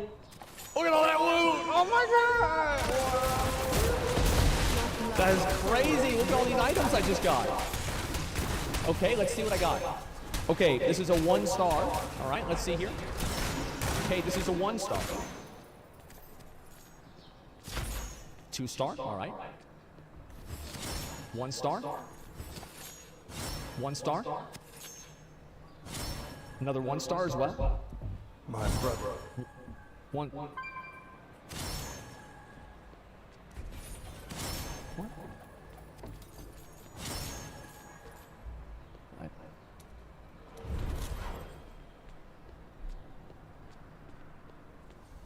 It's okay. I'll run it again. Yeah, it's okay. I'll run it again. Share it. Another one. Yeah, it's okay. That's why I spent $300. Okay, guys. Yeah, we're gonna do it again. All right. So what I just spent in that period of time was $20. Okay. I'm gonna get a 5 star right here. Here we go. Max stats, everything. Here we go. Maybe didn't spend enough money. I'll see if I can do any more after this. Okay. All right. I can't see anything. This is one of the best mechanics in video games. Is whenever you can't see what's happening on the screen. That's whenever you know you're really having fun. Like, wow, bro, I don't know what's happening on the screen. Bro, that's fun. Oh my god. Anybody else having fun not knowing what's happening on the screen? Bro, dude. That's the good stuff right there. Let's pick up that energy globe. Drop another one of the dick boys. Always dropping dick boys. Always dropping dick boys. Let's go. After this one, I'm going to tell you guys, I'm going to do a run without any of this, okay? And that way you guys can see what the difference is. Okay, there it is. Oh, cooldown's reduced. That means I can drop another dick boy. Great job. Chills? Chills, brother. Let's go. All right, let's see here. Kill those guys. Charge right through there. See, I'm not getting any elites. I'm going to push through and try to find an elite pack, okay, guys? We've got to find the content. Where's the content? Where's the really difficult elite packs? Come on. Oh, that's a big boy. We can stop him. Okay, there we go. He's dead. That didn't give me anything. All right, no problem. Doesn't matter. Okay, a lot of these guys are already dead. Pick those guys up too. We have no elites in this room. Now, why is that? Nobody knows why. Now, I've got 2 big boys here. Apparently, I can only spawn 2 at a time, unfortunately. Okay, let's go back over here. We've got to find more dick boys. Not enough money? It's okay. If there's any other way to spend money, I'll do it. Okay, more cooldowns recovered. Oh, also, by the way, I forgot to even mention this. Oh, we got a big boy. We got a big boy here. All right, let's go. There it is. There it is. Let's go. Okay. There we go. Yep. All right, pick up another one of those. Pick up another one of those. Big dick. Oh, big dick. Yeah. Let's go. That's how it's done. That's how you play the game. Oh, by the way, I can lose. So, like, there's a chance that my $20 could just be lit on fire. Yeah, I could just, like, I could not complete it and then just, like, lose all my money. My enemies fall before me. Wow. Let's see if we have any more elites. Oh, here's an elite pack. Let's go over here. There we go. Somehow I'm, like, stunned or some shit. Like, I don't know what that is. Doesn't matter. Just gonna ignore that. Oh, drop another dick boy. Lots of dick boys here, guys, as you can see. There we go. And now we'll spawn the Rift Guardian. Okay, so where's the Rift Guardian? Let me show you how the Rift Guardian works again. Power Shrine. As you can see here, I'm deploying my age-old technique of hitting the same button over and over and over. As you can see, it's working very well. Got him. All right, where's my...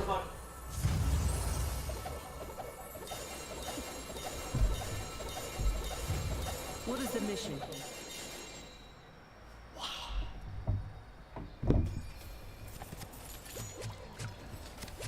Holy shit, boys.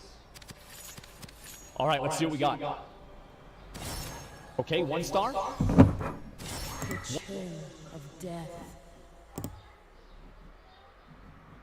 If you are to survive it, you must acquire the Iceburn Tear. Harness its power, lest death swallow you whole.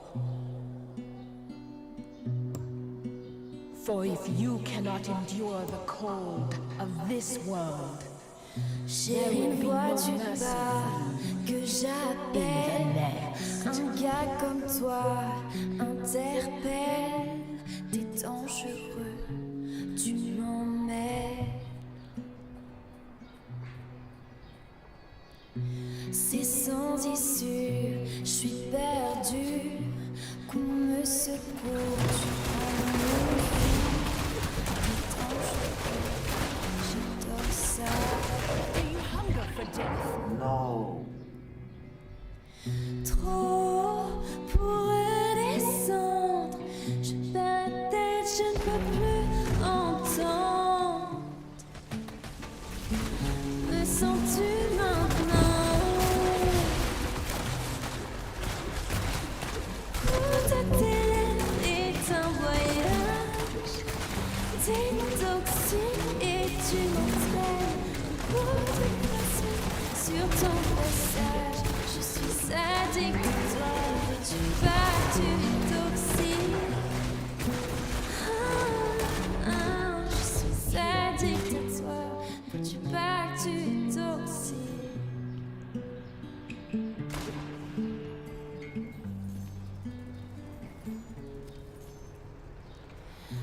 Il se fait tard pour te laisser boire un verre, boisson préférée.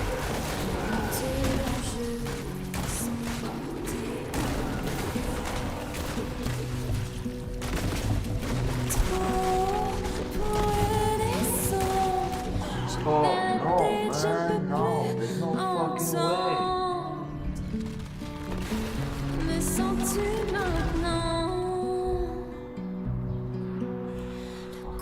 Ta tes lèvres est un voyage. T'es toxique et tu m'entraînes. Un coup de poisson sur ton passage. Je suis sadique à toi. Vois-tu pas que tu es toxique?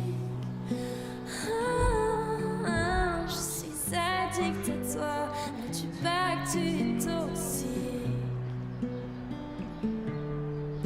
Je suis sadique à toi. Tu pas que tu es toxique, toxique moi, de ton amour, je crois que je suis prête.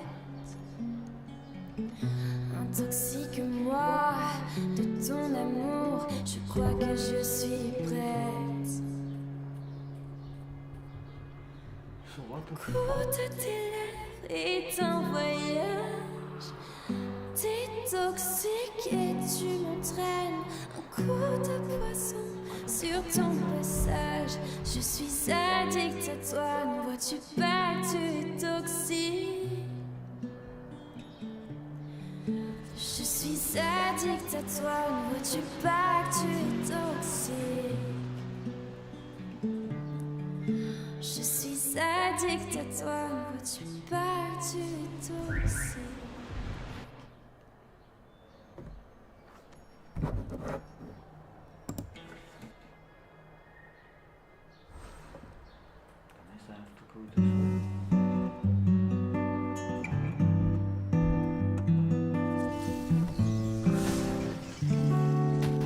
Oh non.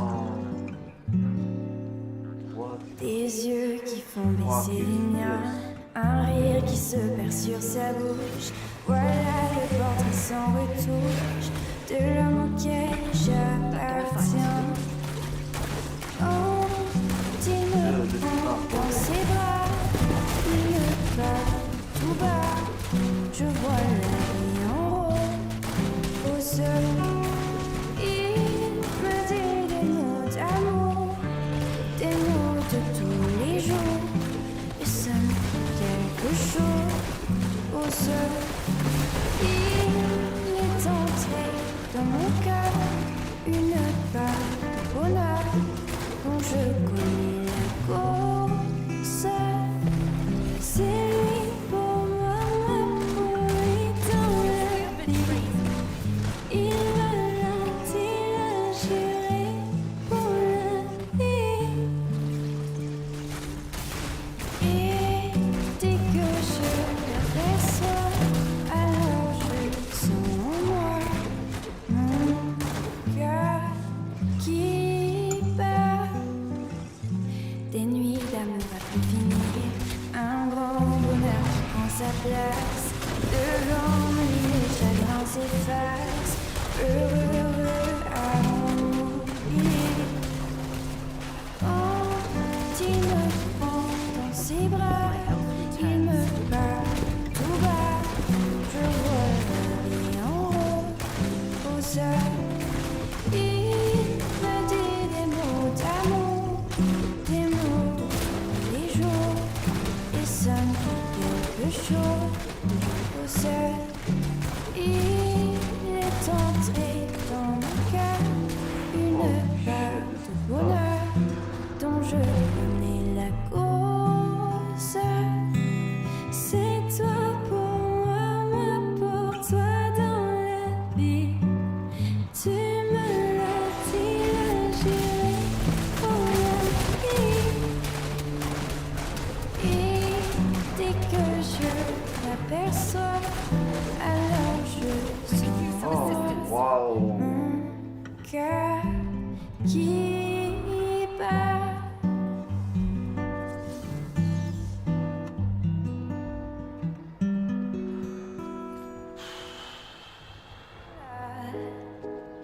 Accrocher ces lilas jusque sous nos fenêtres, et cylindres garnis qui nous servaient de nid, ne payez pas de...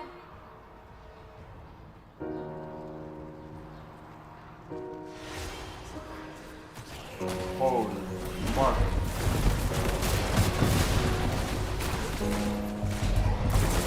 Get back, get back, get back. You cannot escape my wrath. Ton visage me dit quelque chose. On se croisait dans la ville. Ton regard se balade, tu oses. Je te trouvais pas ici. Je t'aime quand je t'appelle, je te loue à l'hôtel. Je vois un nuage de fumée. Je passe derrière des vies teintées. Ce soir je te rejoins en ville. Je te regarde dans les yeux. Tu deviens amnésique. Je sais que mon corps te rappelle tes souvenirs magiques. Je vais t'emmener loin de là, te faire oublier tes tracas. Je vais t'emmener loin de là, te faire oublier tes tracas. Angela, tu sais que c'est moi. Je t'appellerai ce soir.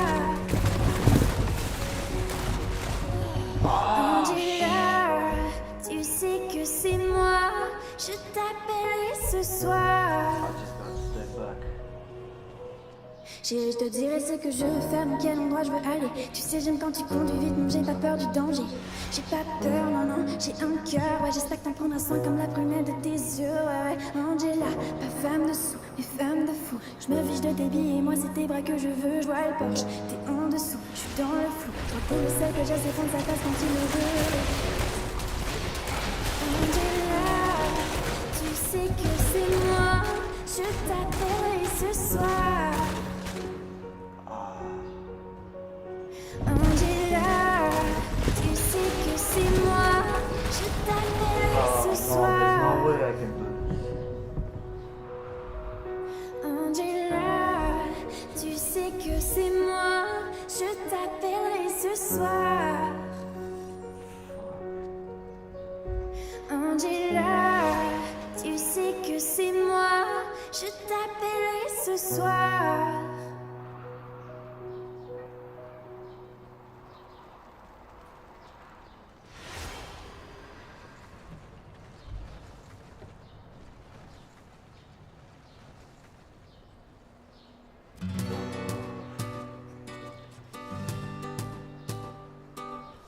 They fucked them up, but I didn't get any loot. Tu sais que je te regarde depuis un moment. J'aimerais danser avec toi aujourd'hui. J'ai vu combien tes yeux de loin m'appelaient. Montre-moi le chemin, je te suis. Tu es comme un aimant et moi le métal. Je prendrai soin de toi sans te faire de mal. Rien que d'y penser, je sens mon cœur qui bat. Tu sais que je ne suis pas dans un état normal. Quand tes bras s'approchent, mon cœur naissant s'emballe. Je ne veux désormais plus me passer de toi. Tout doucement, je veux respirer dans ton cou tout doucement. Te dire des mots doux à l'oreille tout doucement. Et qu'on se rappelle ensemble de chaque moment. Tout doucement, je veux t'embrasser, t'enlacer tout doucement. M'inscrire dans ton cœur, dans ta vie tout doucement. Et qu'on avance ensemble doucement mais sûrement. Je veux te voir danser près de moi, suivre ton rythme. Et que tu montres à mes lèvres tout ce qu'elles ne connaissent pas.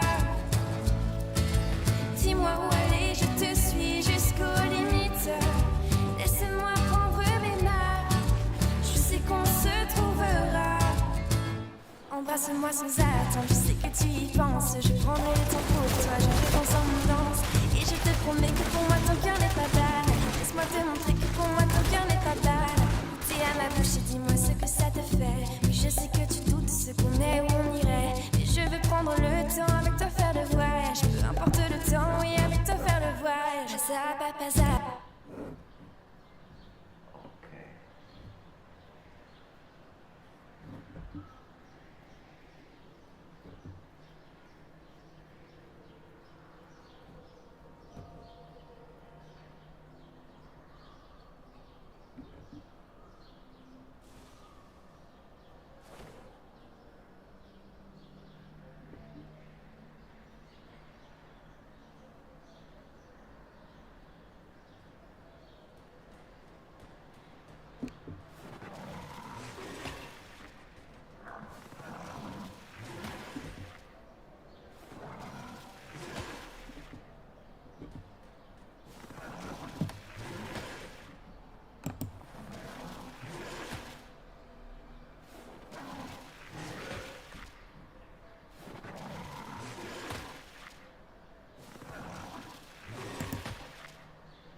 Now, Russia's UN ambassador has walked out of the Security Council meeting after the president of the European Council, Charles Michel, blamed the Russian invasion of Ukraine for causing the global food crisis. Mr. Michel told the meeting in New York that Russia was using food supplies as a stealth missile against the developing world, forcing people into poverty. The dramatic consequences are spilling over across the globe and is driving a food crisis, pushing people into poverty and destabilizing entire regions. And Russia is solely responsible for this food crisis, Russia alone, despite the Kremlin's campaign of lies and disinformation. And it is Russian tanks, Russian bombs and mines that are preventing Ukraine from planting and harvesting. The Kremlin is also targeting grain storages and stealing grain in Ukraine while shifting the blame on others. This is propaganda, pure and simple propaganda. Well, the Russian envoy, Vasilina Benzia, has accused Mr. Michel of spreading lies. Well, the British Ministry of Defence has issued its latest intelligence information on Ukraine, saying over the weekend Ukrainian forces have recaptured parts of Severodonetsk, although Russian forces likely continue to occupy eastern districts. It goes on to say Russia's broader plan is likely to continue to be cut off the Severodonetsk area from both the north and the south. Well, let's cross live to our correspondent Joe Inwood, who is in Kyiv, and we've read that UK intelligence information, and I mean, pretty much we know what's happening in the east of the country, and there's still a push from the Russians, isn't there? Yeah, absolutely. So this city, Severodonetsk, we've talked about so much over the last days and weeks, this is still the main focus of their attack. What isn't entirely clear is exactly what is going on in the city. Mobile networks are cut off. It's very hard to get reliable information. We have to rely on what both sides are saying. And maybe unsurprisingly, they both give rather conflicting pictures. It had seemed that the Russians were making a sort of inexorable push towards the river Seversky Donetsk. That's the river that sits in between Severodonetsk and its twin sister city, Lysychansk, on the other side of the river. But then over the weekend, the Ukrainians said they were making a counter-offensive and that they'd taken back half the city, as the British Ministry of Defence briefing was referring to there. But then yesterday, President Zelensky says the situation is very tough. They are outnumbered there. So it's a confused picture, but it does seem that the Russians are making some advances using heavy artillery, but both sides taking heavy losses in the process. And of course, we just read a second ago about Charles Michel and the Russian envoy in the Security Council walking out because of accusations that Russia has caused this global food crisis. I mean, there is still huge pressure, isn't there, on supply coming out of Ukraine because of the war. Yeah, absolutely. Charles Michel really did not mince his words, he did not pull any punches. He was talking about how Russia is using this as a tool of war. And it really is worth pointing out the severity of the food crisis that's coming about as a consequence of this invasion.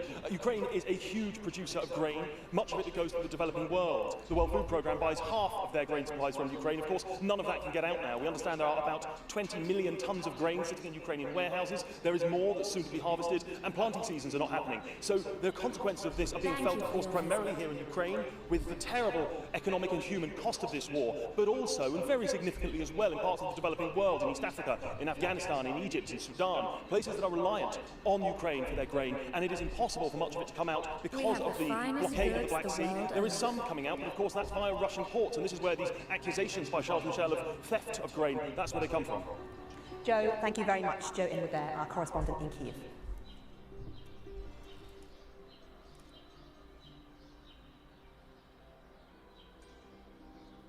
They're outnumbered, but Ukrainian President Volodymyr Zelensky says his troops are holding out in the battle for Severodonetsk. Russian forces are fighting for the city street by street. Victory could be key for them, seizing control of the eastern Donbass region. A village near the front line in Donbass after a Russian missile strike.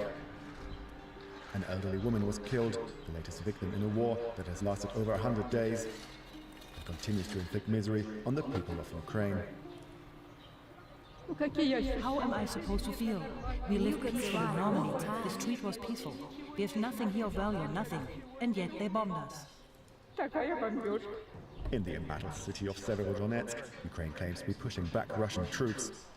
And Moscow has confirmed that yet another of its generals was killed during a visit to the front.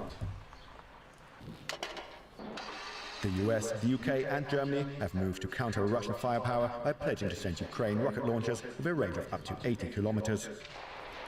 Russia's foreign minister doubled down on the Kremlin's defiant response. I can only add that the longer the range of weapons you supply, the further we will move the front line away from our territory, beyond which neo-Nazis can threaten the Russian Federation. In a war marked by Russian setbacks and stiff Ukrainian resistance, it won't be easy to back such words with action. DW correspondent Jan-Philipp Schultz is in Kyiv. What more can you tell us about the fight for the East? There is heavy fighting going on in many parts of the Donbas region, especially in the key city of Severodonetsk.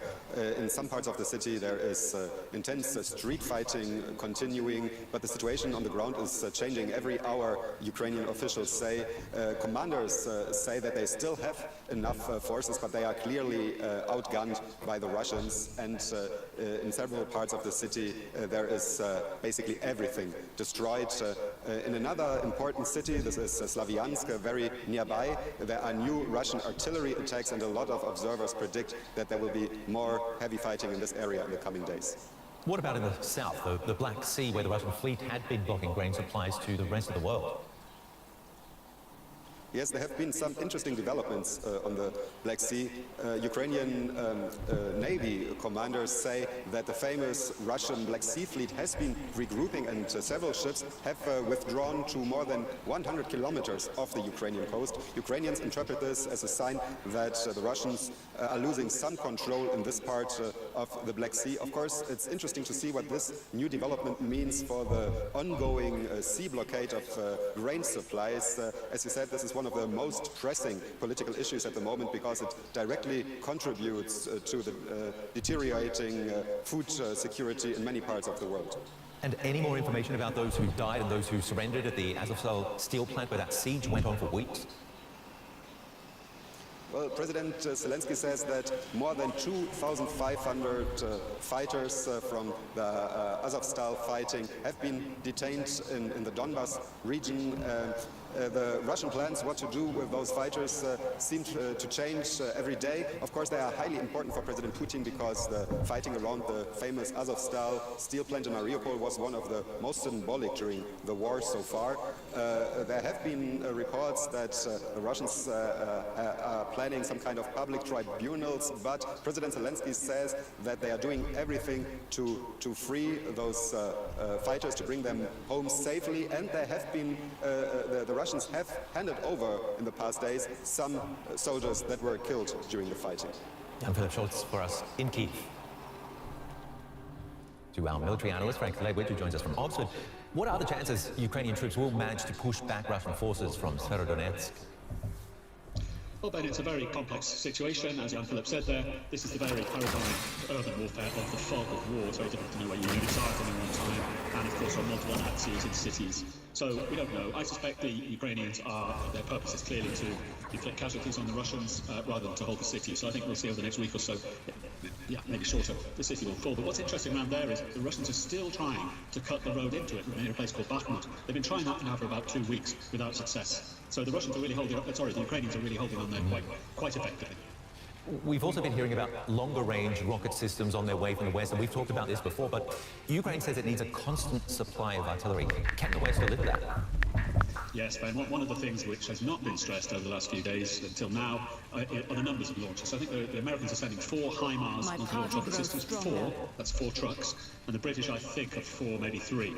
This is a drop in the ocean. I was talking to a senior British Army officer yesterday who was actually an artillery commander for 10 or 20 years, very experienced in this line of work. And I asked him what kind of effect is that going to have against the Russian echelons. And he said, well, drop in the ocean really, it doesn't provide that much firepower. So I said, how many would they need? And this echoes what he's going to say, what Mr. Arestovich has quoted on your report. So he says, well, I think 100 is neither here nor there. So the Ukrainians are right, they need more, and they need them soon, and a lot more to make a difference on the front. Okay, Jan-Philipp also mentioned Russia's Black Sea fleet withdrawing to allow for grain supplies. Couldn't those very battleships regroup and pop up somewhere else? I don't think they could do that effectively. What happened here is that Danish and British missiles called Harpoons have probably been deployed or near to that Russian whether they are or not, but they have to act as if they are. And that means that area of the northwest Black Sea is being challenged out to about 100 kilometres from the Ukrainian coast. Interestingly, the Russians have now imposed a deployment of anti-aircraft systems into Crimea, not against the Ukrainian aircraft, but against the Ukrainian missiles. So that battle in the northwest Black Sea, that approaches remember to Odessa, which of course means essentially Ukrainian trade route, is very much a going concern. And I think we're going to see that intensify over the next few weeks. That enables to defend Odessa. The insight there from military analyst Frank Legwit. Thank you. Thank you. And joining me now to the table is the foreign policy and security analyst Jessica Berlin. Familiar face to our viewers. Jessica just returned from a visit to Ukraine. It's good to have you back. You were in the capital Kyiv. You got back just before these explosions, these attacks that took place. So you got back before this new shock. What was it like in the capital? Because it seemed the war maybe was permanently somewhere else. Well, that's perhaps an impression that's been had here in Western Europe, but for the citizens of Ukraine, including, of course, in the capital Kyiv, that's not been the sense. There is no sense that the war is now far away and cannot reach the capital. On the contrary, even on the very first day when I arrived, the receptionist at the hotel guided me to a room that was less attractive, but to the side, in case of an airstrike, that I would be better protected against flying glass from buildings opposite us. So on this very quotidian level, the people in the city of Kyiv have been on alert and on guard this entire time. It's certainly not time for complacency. And I know you talked before about the way Europe has responded to the aggression coming from Russia and to helping Ukrainian forces and even critical of Germany's role here, or the lack, maybe some would say, of a role. You tweeted here, let me get this right, that German Chancellor Olaf Scholz has become Putin's most useful idiot. Yes, the term useful idiot is coming from the Soviet Union, was used by Soviet government intelligence agencies to refer to somebody who was ostensibly not an ally, but who was believing Soviet propaganda and actually advancing the Soviet agenda through Annäherung, shall we say, through proactive steps towards the Soviet line. And in this way, unfortunately, the German government and increasingly the French government have been acting in a way as the newest useful idiots for Vladimir Putin. He has been using a very consistent messaging, knowing that he can threaten, he can bully, he can intimidate the voting publics of Western democracies in order to try to hinder our democratically elected governments from supplying Ukraine with the weapons they need to survive. But let's be very clear. What the Ukrainians are up against right now is the ultimate David and Goliath battle that we have not seen the like of which in Europe since World War II. And you mentioned earlier on the show, today is the 78th anniversary of the D-Day invasion, and what I saw in Ukraine truly echoed the courage of the Allied soldiers during D-Day who came to liberate Europe, but that coupled with the courage of the everyday men and women of England, the citizens of London during the Blitz, that kind of raw courage and stiff upper lip also amongst the populace. It's truly striking, and it's really a moment where our governments in the West need to open their eyes and recognize Putin for what he is, a 21st century Hitler. That's quite a statement to make, and you also took upon the sacrifices that were made, during the Blitz, but sacrifices that were made by all the countries that were sending troops, Allied troops. Today, what we hear, the biggest connection that we hear from Germany, Western Europe, and North America is the price of gasoline. And if it goes too high, then it becomes politically untenable for the president, the chancellor, and then they have to take actions to relieve consumer pocketbook pressure. There's no talk about sacrifice. There's no talk about principles at that level. Germany is the richest country in Europe. We are the fourth largest economy in the world, and we are also the fourth largest weapons producer in the world.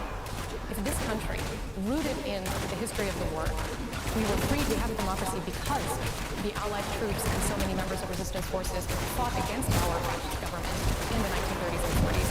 If we, Germany, are not willing to put our money and our military capacity where our morals ostensibly are, then we have truly betrayed everything the Federal Republic stands for.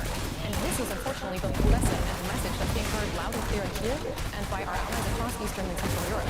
They have seen that Germany is not the steadfast, strong, and deep-pocketed ally that they thought. Just in the first 2 months of this war, the German government spent over 9 billion euros on Russian oil and gas. That is a huge amount. And the amount of money by contract that we've sent to Ukraine in support is simply dwarfed. When the economists talk about what would happen if the country were to go cold turkey when it comes to Russian oil and gas, they think it would be an economic shock. It could be worse than the crisis itself in the 1970s. So immediately that possibility then is pushed to the side. Pushed to the side, certainly not, but you mentioned the word sacrifice before. This is what we're looking at. Are we willing to take an economic shock? Are we willing to face recession in order to protect freedom and democracy and the lives of millions of innocent people in Ukraine? That's really the question. And we just came out of the COVID crisis. Well, we're still kind of in it, but our governments were able to mobilize incredible resources to help small businesses and struggling families survive through the crisis. Certainly, many people in businesses suffered. We really took a hit as a collective economy. But it was to save lives. It was to stop the spread of the disease. And now I fear we need to do it again. I know it's hard and it sounds scary, but this is the moment that we face, and the German government has not made clear to the German people that this is the stakes that we face. How much of this is trying to fight against political inertia? And I'm talking about 12 years of leadership by Angela Merkel, who was a conservative, but also was considered, the Putin whisperer for leaders like Barack Obama, for example. And that inertia in her politics, obviously, those policies didn't end overnight with this new government. Certainly not. Is Germany still struggling to maybe shed more than a decade of Merkelism? I fear that Paul Merkel's mastery of the middle gutted a great deal of our ability to have an open discourse about difficult topics in Germany. This is an unfortunate side effect. I have a lot of respect for many things that she did, but I find also that this lack of robust engagement in taking difficult decisions and difficult topics head on in our society has really suffered. And I get the sense also from Chancellor Scholz that he very easily wanted to slide into his chancellorship. He was vice chancellor under Merkel, of course, finance minister, he's been a mayor of Hamburg, and I think on paper it made a lot of sense for him to become chancellor. He really enjoys himself in that role, but he was not expecting to have to suddenly become a chancellor of the largest power in Europe during wartime. And as you've seen, I was very willing to give him credit and benefit of the doubt in the Ukraine crisis. And during his Zeitenwende speech, I was really actually excited and hopeful. I thought this was a new side of Germany coming out. But unfortunately, since that time, we've been quite disappointed. The Ukrainian government has said openly that they are no longer taking Germany at its word because it doesn't follow with action. And we really need to see a new side of Germany and a new side of its chancellor if Ukraine is going to survive this fight. I think a lot of members of the Green Party here would agree with you in the criticism of this guy, and that it's the Greens who have been on the right side of history earlier than the traditional Democratic parties. We'll see what happens moving forward. Always going to get the inside of the Greens just a little bit.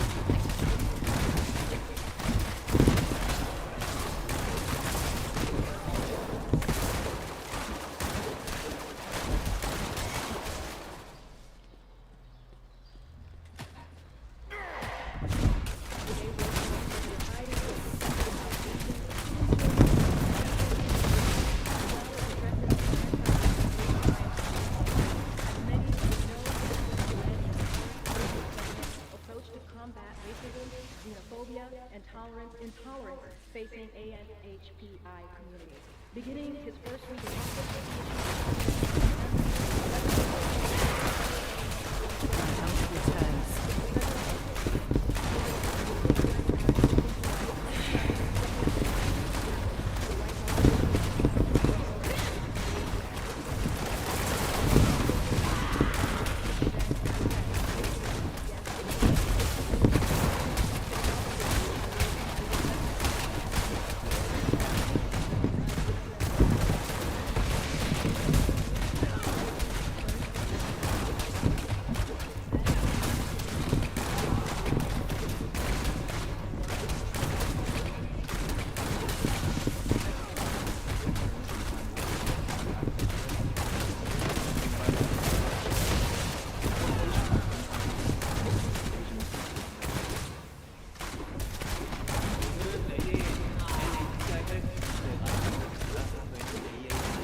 잘못된 일이 아니라 옳고 그름이 아니라 다름을 인정하는 것으로 평등은 시작된다고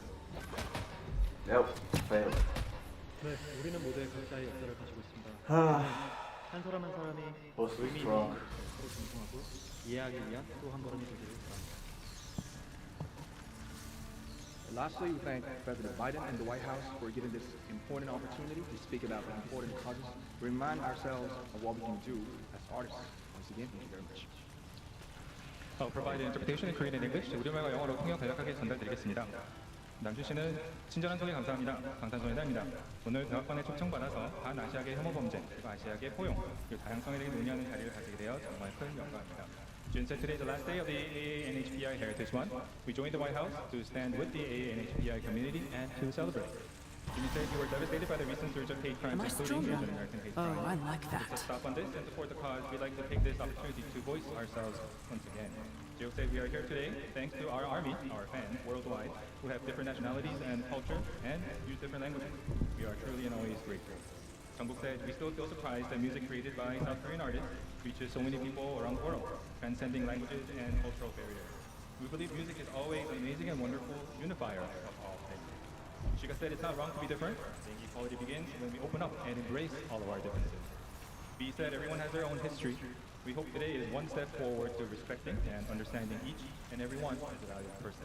마지막으로 남준 씨가 중요한 문제에 대해 함께 이야기하고 우리가 아티스트로서 무엇을 할 수 있는지 생각할 기회를 만들어 주신 바이든 대통령님과 대학관에 감사드립니다. 감사합니다. We're gonna go. They're not gonna take any questions, but thank you so much, guys. Thank you. Thank you, guys. Thank you. Thank you. Thank you. Sorry. Thank you. Thank you, guys. Thank you. Oh. All right. Okay. Yeah. Brian, I don't know how you're gonna. Okay. I don't know. I'm excited to hear what Brian has to say. Okay. Next up, we have Brian Dees, our National Economic Council, Director of National Economic Council, who just came out of the meeting with the President and the Fed Chair and Secretary Yellen, and so he is joining us today. So thank you, Brian, for making it. Okay.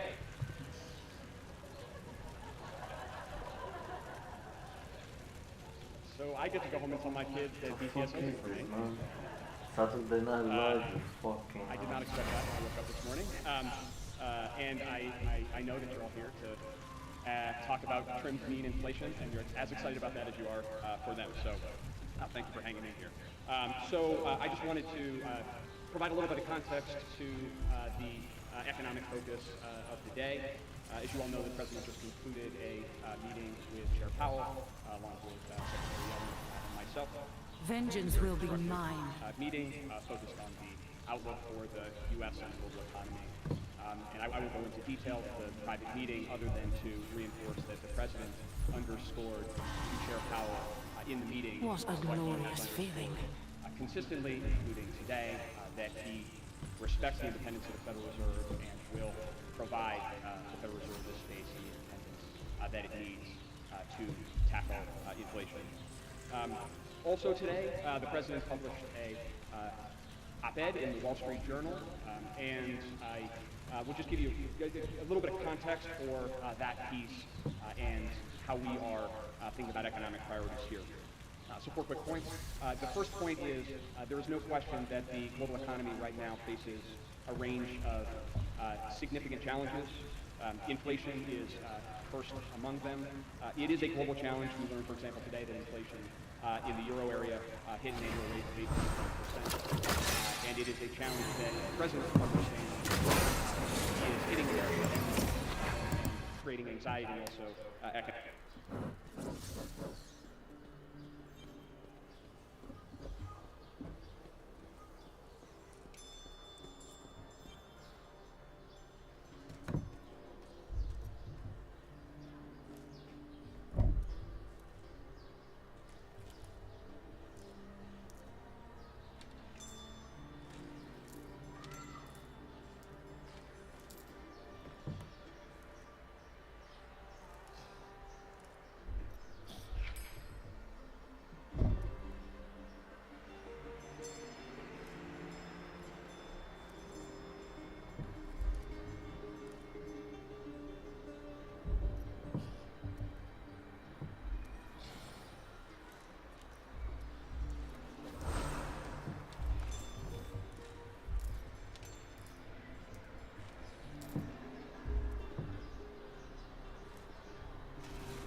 My aim is true.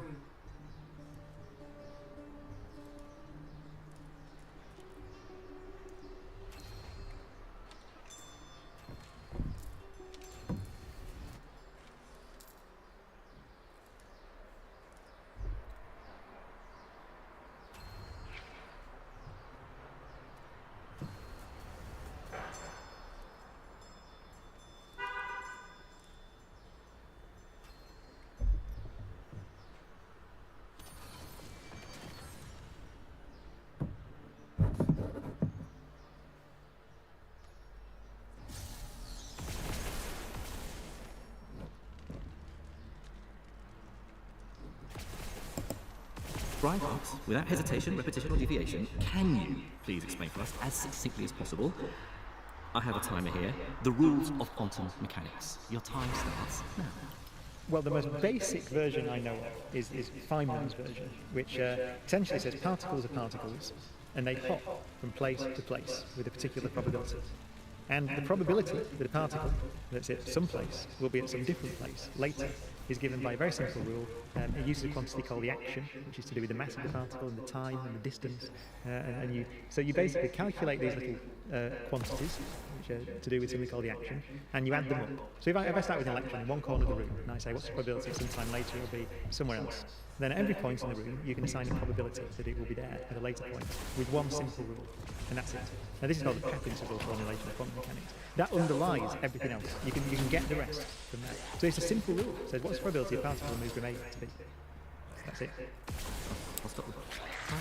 Very good. Well, underline it.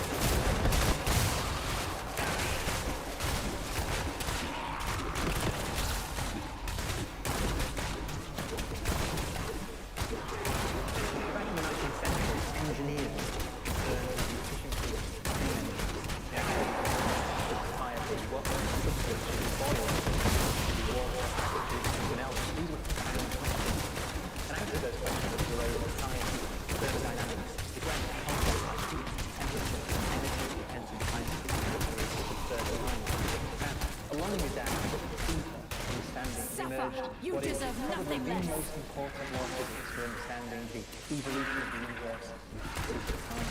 It's called the second law of thermodynamics. The reason the second law of thermodynamics was so profound was because at its heart it contained a radically new concept, something physicists call entropy. Entropy explains why, left to the mercy of the elements, mortar crumbles, glass shatters, and buildings. And a good way to understand how, think of objects not as single things, but as being made up of many constituent parts, like individual grains. Now entropy is a measure of how many ways I can rearrange those elements and still keep the sand pile the same. And there are trillions and trillions and trillions of ways of doing that. I mean, pretty much anything I do to this sand pile, if I mess the sand around and move it around, then it doesn't change the shape of it at all. So, in the language of this sand pile has high entropy, because there are many, many ways that I can rearrange it. Now let me create some order in the universe.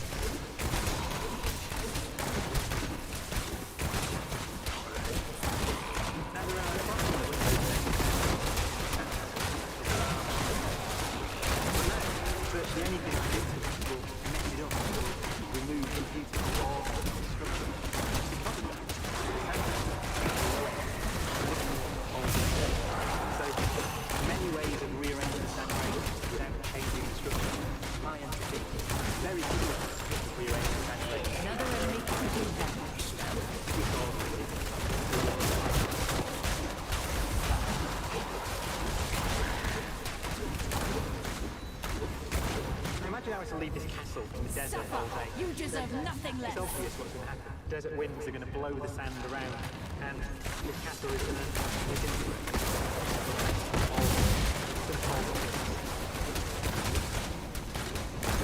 But think about what's happening on the fundamental level. The wind is taking the sand there's nothing the same. So the wind is the sand.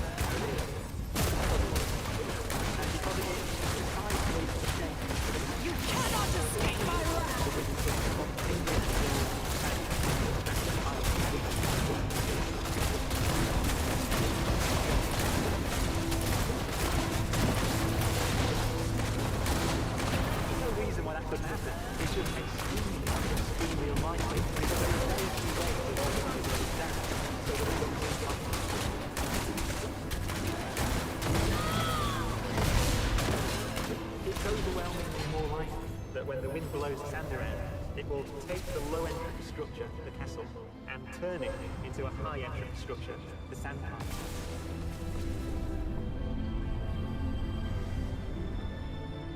So entropy always increases. Why is that? Because it's overwhelmingly more likely that it Need something reforged? Shout it.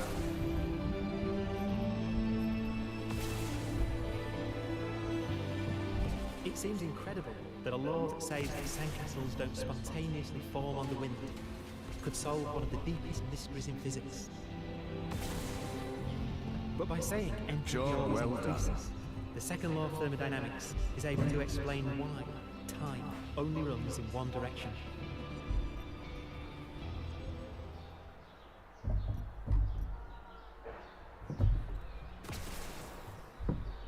What can I do for you?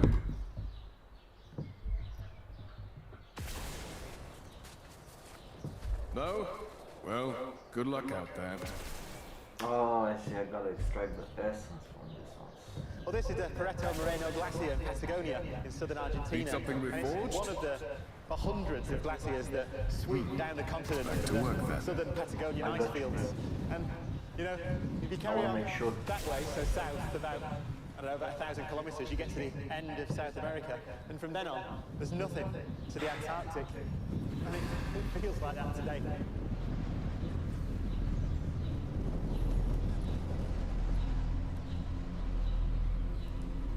The glacier is such a massive expanse of ice that at first sight, just like the cycles of the heavens, it appears fixed and unchanging.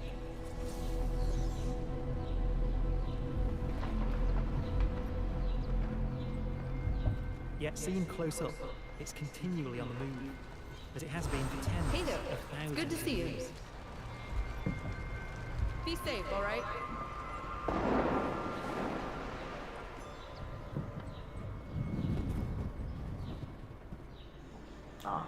Essence The whole Let us face forge. of the glacier You will is return moving again. into the lake.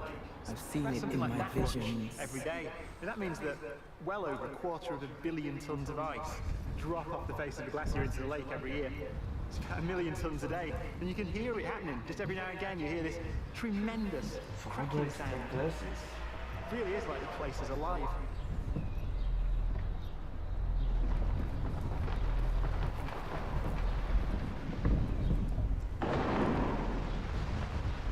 You know, it's quite disturbing when these enormous chunks of ice fall into the lake. Although this thing seems stable and the movement seems glacially slow, actually there can be really violent collapses.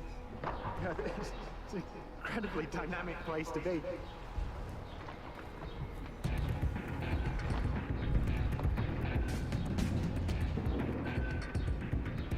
The movement of the glacier provides an insight into the nature of time. It is simply the ordering of events into sequences, one step after another. As time passes, snow falls, ice forms, the glacier gradually inches down the valley, and huge chunks of ice fall into the lake below. But even this simple sequence contains a profound idea. Events always happen in the same order. They're never jumbled up, and they never go backwards.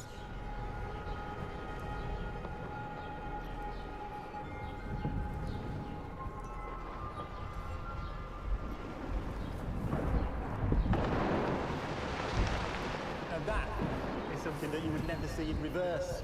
But interestingly, there's nothing about the laws of physics that describe how all those water molecules are moving around that prevent them from all getting together on the surface of the lake, jumping out of the water, sticking together into a block of ice, and then gluing themselves back onto the surface of the glacier again. But interestingly, we do understand why the world doesn't run in reverse. There is a reason. We have a scientific explanation, and it's called the arrow of time.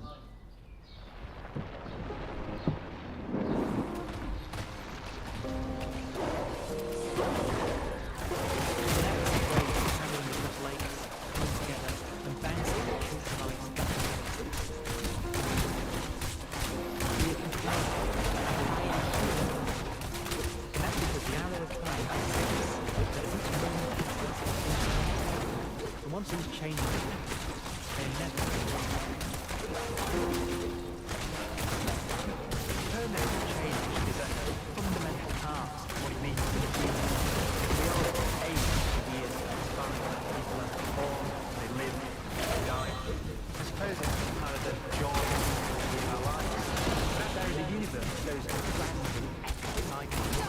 appear eternal and unchanging. But that's an illusion.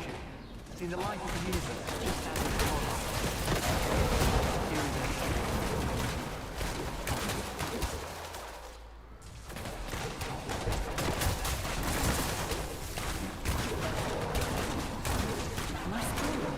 Oh, I like that.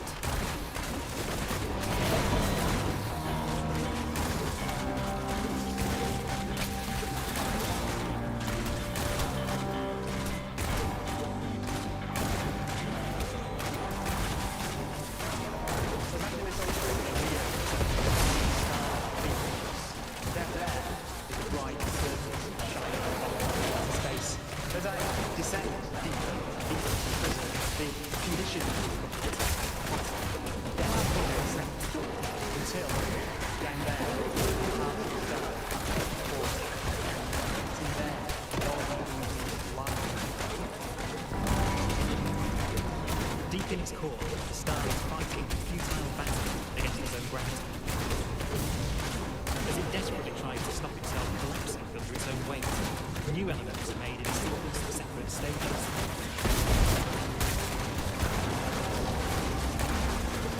Stage 1 is while the full supply of hydrogen is burned.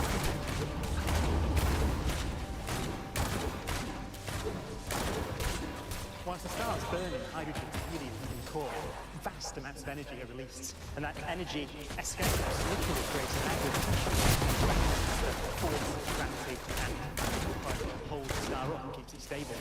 But eventually, the hydrogen core will run out. The fusion reaction will stop.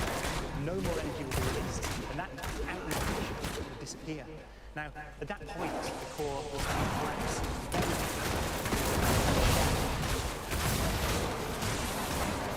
Hydrogen, helium behind.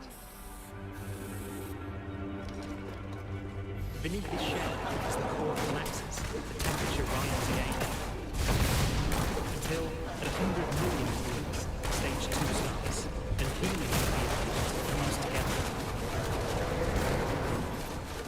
Full arsenal unleashed! Firstly, more energy.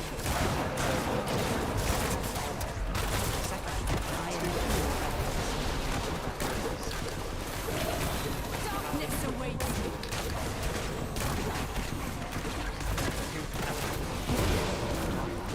So this is all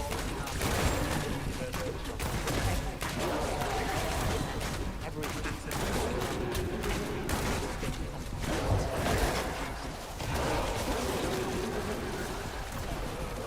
but compared to the lifetime of the star, the creation process of carbon and oxygen is only a blink of an eye. In only about a million years, the supply of helium and core because there isn't enough energy to compress but for massive stars like these fusion process.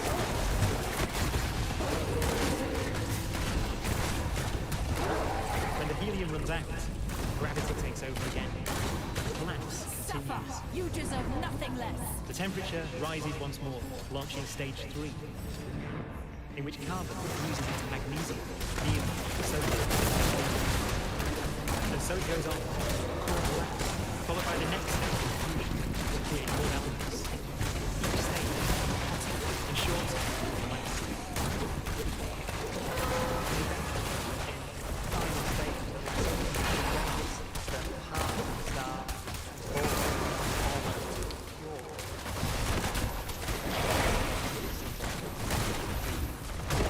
Where fusion stops. In its millions of years of life, the star has made all common elements. The sun makes 99% of the Earth. There's now some gold of these elements stacked on top of each other. On the outside, there's a shell of hydrogen. Beneath it, a layer of helium. Then carbon and oxygen and all the other elements all the way down. Once that's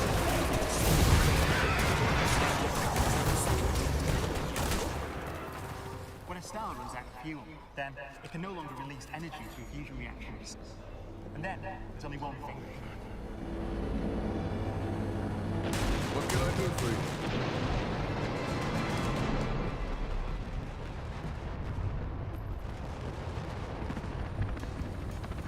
In about the same amount of time it takes this prison block to crumble, the entire star falls in on itself.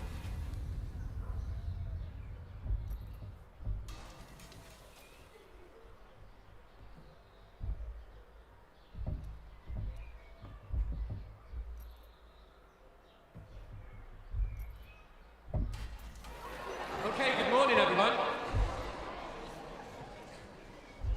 Good morning, everyone, and welcome today to today's STAR lecture with Professor Brian Cox. My name is Julian Skirm, and I oversee all of the university's work with young people and schools and colleges. And we do a lot of work like this with people like yourselves to encourage you to think about university. And it's my team today that have worked with your teachers to get you here today. We hope you're really going to enjoy being inspired by today's event. Professor Cox is going to be introduced in a moment. But I'd like to go through some very, very quick housekeeping before we start. As you're all aware, you've been specially chosen to come along today by your teachers. You're one of the some of the lucky 500 odd people who are coming here today. But also, because so many people are interested in coming along today, we sold out, if you like, from this event. Your teachers responded within a few hours. That's why you're here, so you should all thank your teachers for that afterwards. But there's many more school children throughout the country, and indeed throughout the world, who will be watching this on a live webcast. Now, because of that, there's a few housekeeping things I wanted to run through. It means you need to be on very good behaviour, and please try not to speak throughout the lecture because it's being broadcast around the world. Also, can I ask you now, please, can you check if your mobile phones are on silent, please? It's really important that you've checked that, so please do that. In terms of photography, you can take photographs during the lecture if you like, but no flash photography, please. So again, if you understand how cameras might work, it's really important that you don't use flash photography. We are not expecting a fire alarm, so if you hear a fire alarm, it's real. You need to treat it as real, and please listen to the student ambassadors and members of staff who will direct you to the nearest exit. Now, before Brian starts, he's going to be introduced by the Deputy President and Vice Chancellor for the University, Professor Rod Coombs. Now, how can I describe the role of the Deputy President and Vice Chancellor? Well, it's quite difficult, but I was thinking in language that you'll understand. He's one of the bosses, one of the people in charge of this university, so he's a bit like all of your head teachers. But whereas your head teachers are in charge of institutions with perhaps 1,000 or 2,000 pupils, Professor Coombs oversees this institution, which has around 40,000 students. So he's a very important person, and he now is going to introduce Professor Brian Cox. So put your hands together for Professor Rod Coombs.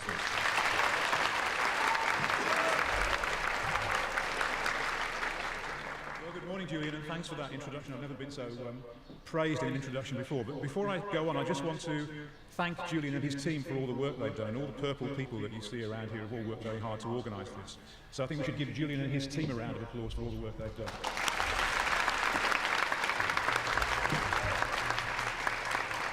Okay, I'm not going to speak for very long because I know it's Brian you want to hear from, not me. But I just want to say a few words to introduce Brian and put things in context.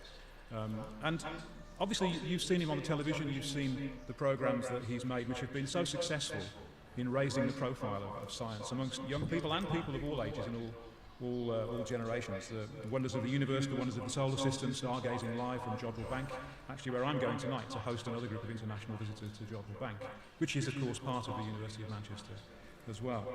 And before his television career, maybe you won't remember this, the pupils here, but I'm sure the teachers will, that Brian was in a pop group called D-Ream, I remember them. I was in a pop group as well, actually, when I was about that age, but it was nowhere near as famous as Brian, so we won't say any more about that.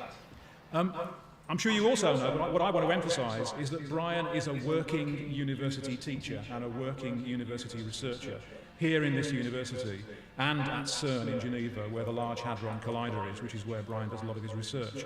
So he finds the time to combine being, just like me and my colleagues, a university teacher, teaching students, doing research, with all the other fantastic work that he does to popularise science and to bring it to the attention of people.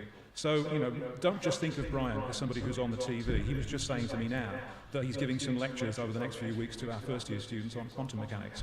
And I know, because I did a degree in physics as well, that that's pretty hard stuff. And it's not straightforward teaching quantum mechanics to first-year undergraduates. So, you know, he's doing the solid everyday work as well as doing this glamorous stuff with you guys.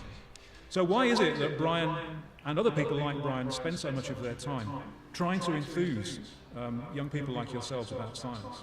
Well, actually, you only have to dig a little bit into what science does for us to see what the answer is. When I was not much older than you, when I was a sixth former at school in 1969, just about to take my A-levels, that's when we first put a man on the moon, when Neil Armstrong stepped on the moon. And we all looked at that stuff, and we looked at the technology, and we thought, what fantastic technology, what fantastic science, isn't it amazing that we can do that? Well, this thing that you've just put on silent, your phone, I love my iPhone, by the way, these things have more computing power in them than that spaceship that went to the moon in 1969. How can that be? How can it be that the iPhone has more computing power than the spaceship that went to the moon?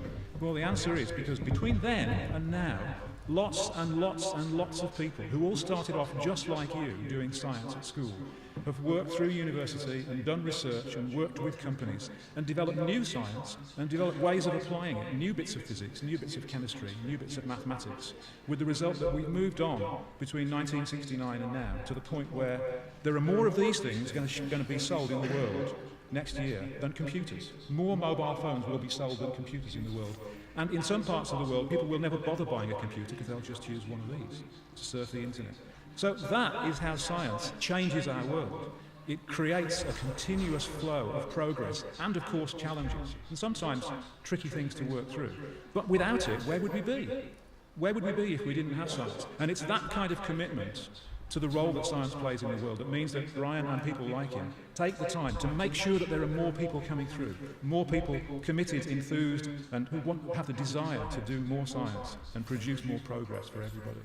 So I think that what Brian is doing is very important. I think it's also, of course, extremely attractive and entertaining and engaging, and that's just right, because science shouldn't be thought of as being dull or dry. It's not. There is nothing more exciting than an experiment that goes well. Yeah? It really, really gives you a buzz.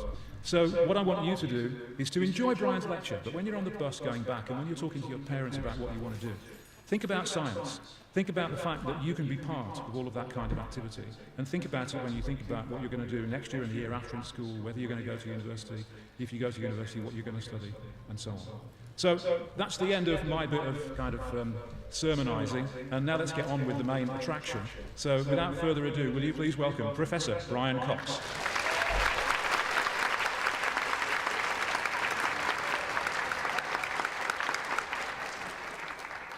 I'm just going to say, which school's from Oldham? That's that's my hometown. So it's not. I welcome everybody, but I particularly welcome my friends from Oldham. It's brilliant to see you. Yeah, I want to talk about kind of a small goal. I want to talk about the universe, but particularly the two great pillars of our understanding of the universe that we've built over the last century, and we're still building absolutely now. Two of those pillars that I hope you're going to contribute to building in the future. The two pillars, two things that maybe you don't learn about at school, but you'll certainly learn about at university. One pillar is called relativity, which is Einstein's great contribution to science, and the other one is something called quantum mechanics, which is a fascinating theory. It seems very strange. You may have heard of things like Schrodinger's cats, things can be in two places at once. But actually, quantum mechanics is our theory of everything that happens in the universe other than gravity.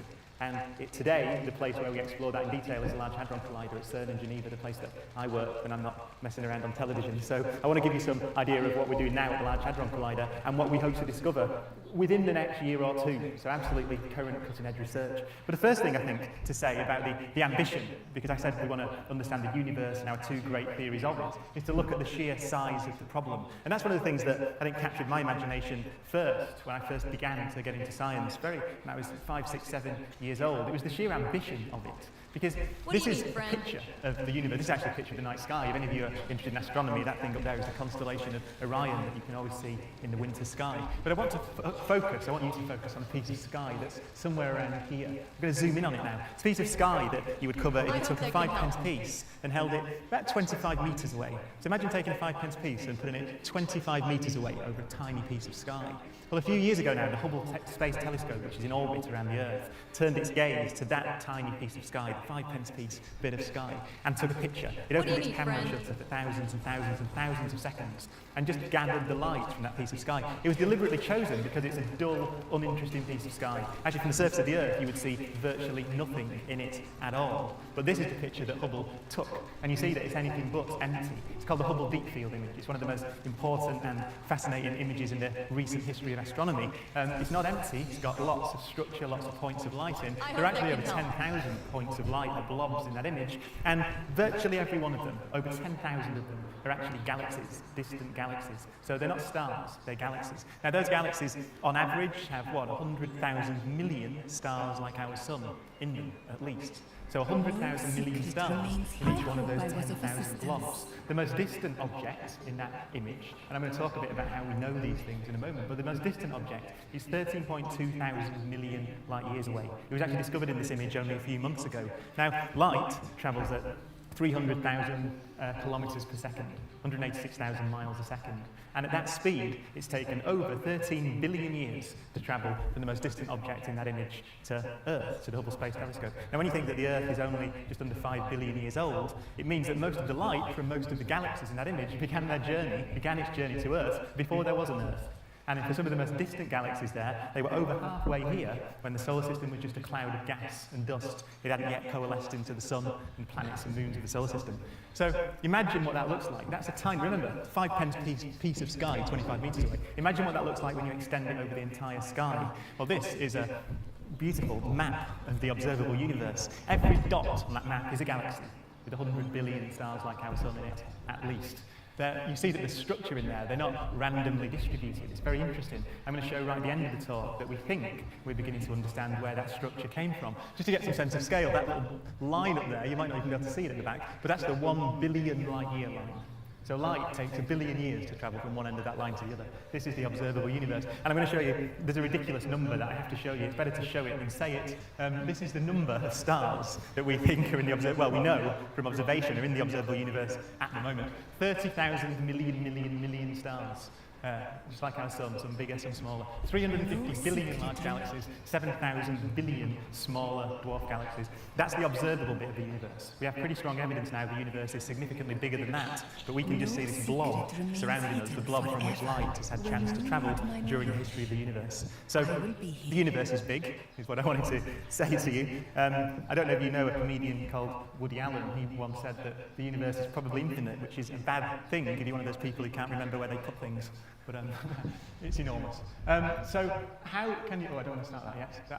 There we are. So how can we possibly begin to think about explaining that? You know, how do we know, first of all? How do we know it's so big? How did we find that out from this planet that we're standing on now? And how can we begin to make theories, guesses, I suppose, if you like, about where that came from, how it began, how fast light travels, all those facts that I've said to you, or all those numbers that I've given out that are our best estimate of how the universe works. It is, of course, science. And I wanted to just play you a little video of for me, what the best definition of science, or the scientific method that I've heard, comes from a very famous physicist called Richard Feynman, who won a Nobel Prize for building one of the first quantum theories of electricity and magnetism, called quantum electrodynamics. This is back in the 1940s and 50s. It's our best theory today of how light interacts with matter. But Feynman was also, I recommend that you read his books. He was a brilliant teacher, a brilliant lecturer, as well as a Nobel Prize winning physicist. And he gave this lecture back in, I think it was the 1960s, and it's just a 1-minute definition of the scientific method. Come back if you need something. How we look for a new law. In general, we look for a new law by the following process. First, we guess it. Then we well, don't laugh, that's really true. Then we compute the consequences of the guess to see what, if this is right, if this law that we guess is right, we see what it would imply, and then we compare those computation results to nature, or we say compare to experiment or experience. Compare it directly with observation to see if it works. If it disagrees with experiment, it's wrong. And that simple statement is the key to science. It doesn't make any difference how beautiful your guess is, it doesn't make any difference how smart you are who made the guess, or what his name is. If it disagrees with experiment, it's wrong. That's all there is to it. I think that's a really beautiful description of what science is. It's really very simple. It's the application of common sense in many ways. What it is looking at the universe, looking at nature, guessing about how it works, seeing what the consequences of that guess are, testing those against nature, and as Feynman said, the great power of science. It doesn't matter who you are. There's no such thing as authority in science. If your guess disagrees with nature, then it's wrong, and that's all there is to it. Easy to say, but how can we possibly compare ideas about the origin and evolution of the universe with nature? Well, if you think about it, there's only one way to look into the wider universe from Earth, certainly the universe beyond our solar system, and that's to gather the light from distant stars and planets. And there is an immense amount of information contained within that light. This is our sun. It's a tremendous, I think, video of the sun. This is not a computer graphic, it's a real movie of the sun taken by an orbiting spacecraft that just observes the sun every day. And you see that it's a dynamic and violent place. You could fit 1 million Earths inside that ball of glowing plasma, by the way, 1 million planet Earths. It burns 600 million tons of hydrogen fuel every second into helium. So it's a powerful, gigantic object. Many years ago now, stretching back to Newton and even before, we looked at the light from the sun, and after Newton, we found a way of analysing it by splitting it up into its component colours. So with a prism, essentially making a rainbow of the light from the sun, just as nature makes a rainbow of sunlight. I think you might have gotten the better end of that. And this is a picture, a modern-day picture of that rainbow. Now, rainbows, of course, lots of different colours from blue all the way to red. But when you look at the light from the sun in a laboratory, and you're very careful, and you put it through a very precise prism, then you see that it's not just an array of colours, it has dark lines in it. All these black lines crisscrossing the rainbow. What those lines are the signatures, the thumbprints, if you want, of the chemical elements themselves. See, what happens is you'll know that an element is a nucleus with electrons going around it, and each element has a different nucleus and a different arrangement of electrons. What happens with the light from stars is that the light shines through elements in the star's atmosphere, elements like hydrogen and oxygen and helium. And because those elements have different structures of electrons around their nucleus, they absorb different colours of light, very specific colours that correspond to moving the electrons around in very specific ways. So, for example, these two lines here are very famous. They're called the sodium lines. Sodium absorbs light in the yellow part of the spectrum. If you heat sodium up, it emits light in the yellow part of the spectrum. Why? Because of the way its electrons are arranged around the atom. So what you're seeing here is that the signature, the fingerprints of elements in the sun. That's interesting in itself because you can immediately read off what the sun's made of. Because you can do an experiment on Earth, see which colours the elements absorb or emit, and you can look in the starlight. You can see what the stars are made of. But also, and this is the point for looking at the wider universe, something very interesting happens when you look at these spectra, these black lines in the rainbows of the most distant stars and galaxies. So here's a distant galaxy. You can look at the light from that galaxy. What you find, of course, is that the spectrum is the same. The black lines are all the same because chemical elements are the same across the universe, except that in all distant galaxies, the lines are shifted. They're moved. They're not in exactly the same place. Now, one explanation for that, of course, could be that the elements are somehow different in different parts of the universe. But it's interesting, isn't it, that they're all shifted in the same way, and actually there turns out to be a pattern to this shift. So what's the explanation? Well, the explanation for the shift is very simple. The universe is expanding. So if you look at a very distant galaxy, then you find all the distant galaxies are rushing away from us. Think about what that does to the light. What happens to the light is the light begins its journey from the distant galaxy. Light is a wave. You just imagine a wave on its journey through space. The space is stretching because the universe is expanding as the light journeys from the distant galaxies to us. What does that do? Well, it stretches the light. So the wavelength of the light is stretched. Something in particular? The wavelength is the colour. Red light has got a bigger wavelength than blue light. So as the light, let's say it comes from a star, it's a hydrogen, let's say, and it's a line here, and that journeys across the universe to us, it gets, actually, it's sat in the blue. So let's say there's an element down here that emits light in blue. It journeys across the universe, it stretches, it stretches, it stretches, it moves towards the red bit of the spectrum because it gets stretched. And so you see the whole fingerprint of the atoms moved from the blue bit of the spectrum to the red. As the light gets stretched, the space stretches. That's what we observe. So that's a very direct measurement that tells us that the universe is expanding. That's one piece of the puzzle. So just qualitatively you can say that tells us our universe is stretching. Space itself is stretching. How do you quantify that though? Well, this is in many ways even more fascinating. You see, there are certain types of objects, certain types of phenomena that occur out there in the universe that we know the brightness of very accurately. Now, imagine how useful that is. If you know how bright a light is, and you put it somewhere a long way away, and then look and see how bright it looks to you, then you can work out how far away it is. It's very simple. Obviously, it gets dimmer and dimmer the further away it is from you. Now, this is a picture of one of the types of object that we know the brightness of very accurately, and it's actually this one here. Now, this is a beautiful picture. This is the galaxy. So this is an island, as I said, of 100,000 million, perhaps 200,000 million stars like our sun. There are perhaps 1 billion stars in the centre of this galaxy, shining brightly. This looks like a star that must be closer to us than that galaxy, because it's so bright. It actually isn't. It's actually something called a supernova explosion. This is a star in the galaxy. It's on the edge of the galaxy. It's the same distance away as the billion or so suns in the centre and the 100 billion or so stars in the disk. Same distance away, but it's going as brightly as 1 billion suns. How could that be? One star glowing as brightly as 1 billion? Well, it's something called a supernova explosion. It's the death of a massive star. But it's actually a very interesting one. What we think that is, it's called the Type 1a supernova. Hey there. It's something called a white dwarf. So that's the ultimate fate of the sun. It's a star that burns out all its fuel and it's just sitting there in space, rapidly fading away. But it's a white dwarf that had a companion star orbiting around it. Now, the white dwarf, the dying star, sucks matter off the companion star until it gets too big to support itself, too massive to support itself. And then it collapses and it explodes. And we know that process very well.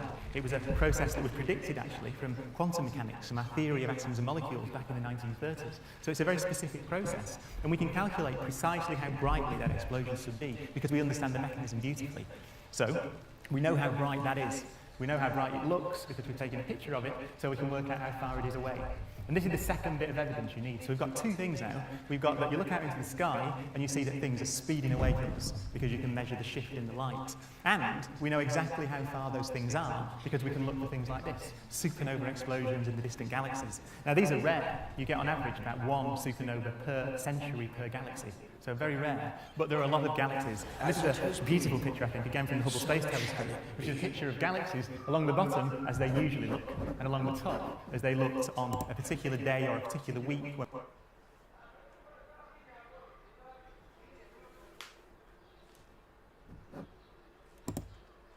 The Diablo Immortal has a problem.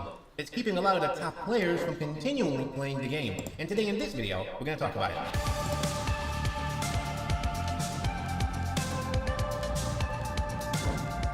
Good morning, good afternoon, and good evening, ladies and gentlemen. My name is Captain Nemo. Welcome to another Diablo Immortal video. Today, we're going to be people who are upset and what's going on. Let's talk about the 3 different types of gamers, right? There's a lot of, obviously, shades when it comes to gamers. It's not just 3 categories, but for the purpose of this discussion, let's put them in 3 categories. Let's go for casual players, and these are people who are just going to play the game from 0 to, let's say, 1 hour a day, whenever they can. They're not going to be super hardcore, they're not going to put a lot of time into it, but they're definitely going to play Immortal. Then you have the medium players, right? Somebody who, let's call them focused. So from casual, we'll go to focused. These are the players that are probably going to play 1 to 2 hours per day, make sure that maybe they'll buy the battle pass, make sure that they try to compete in some of the boards and etc. and push the game, but not really put too much time into it. And then we have the top of the top, which are the grinders. And the people that are going to push the game probably, 6+ hours per day, maybe grind for 12 even more, push the Paragon levels, try to get to the highest possible place they can. And of course, those are the grinders. So that's kind of the 3 different types that we're going to focus in this video right here. So the question is, how do you get all of these 3 types of sun, Kion? Fueled by the artifact's power, Kion formed the Immortals and swore to protect Sanctuary from the burning hells. But he would not do so unwatched. Knowing that power corrupts, Deodessa charged her daughter Akiba with a heavy burden. It would be her job to ensure the Immortals were forever worthy of this gift. Should they ever fall to the burning hells, Akiba and her shadows would take their place as the defenders of Sanctuary.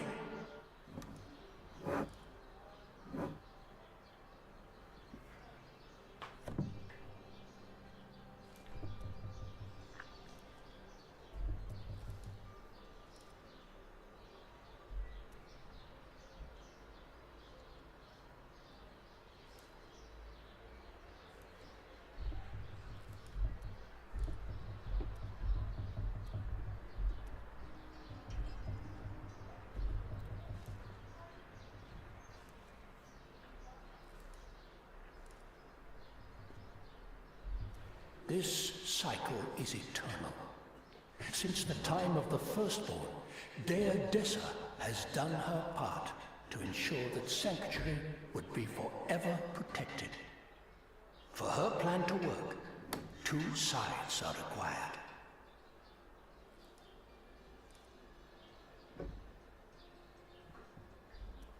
As you will come to learn, they are the Immortals and the Shadows, the first of which is ready to speak with you. Visit the historical archivist. She is near the Wall of Honor in the northeast of Westmarch. I will meet you there. Alright, Tech Lead here, welcome back as your official Apple brand ambassador. You know, I want you to think about how selfish it makes you look when you just go deck yourself out in all this luxury brand tech gadgets, and all the meanwhile the rest of your friends and family are still stuck starving in poor rural villages where they cannot even afford a basic Chromebook, and yet here you are trying to get the latest Apple M2 MacBook Pros.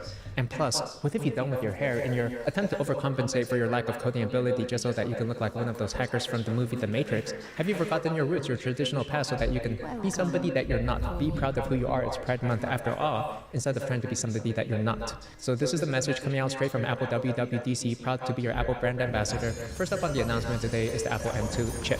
So let's take a look at this chip here. The Apple M2 begins the next generation of Apple Silicon 1.4 times faster than M1, 6 times faster than Intel-based models, 20 hours of battery life. Seems pretty fast, you know, although the M1 chip was also already plenty fast, the M1 Pro Max. Very few people could even max that one out, so I'm not sure I see a reason for the M2, but you know, more power seems fine enough. It comes available in the new MacBook Air model, which is a brand new design, as well as the MacBook Pro.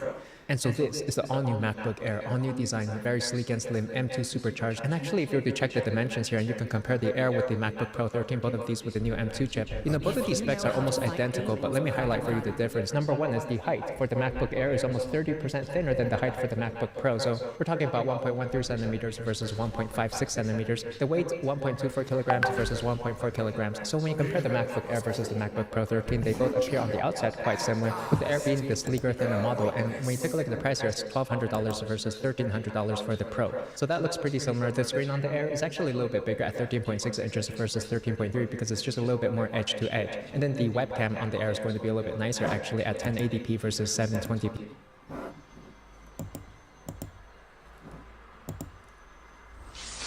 Ăsta e crab românesc?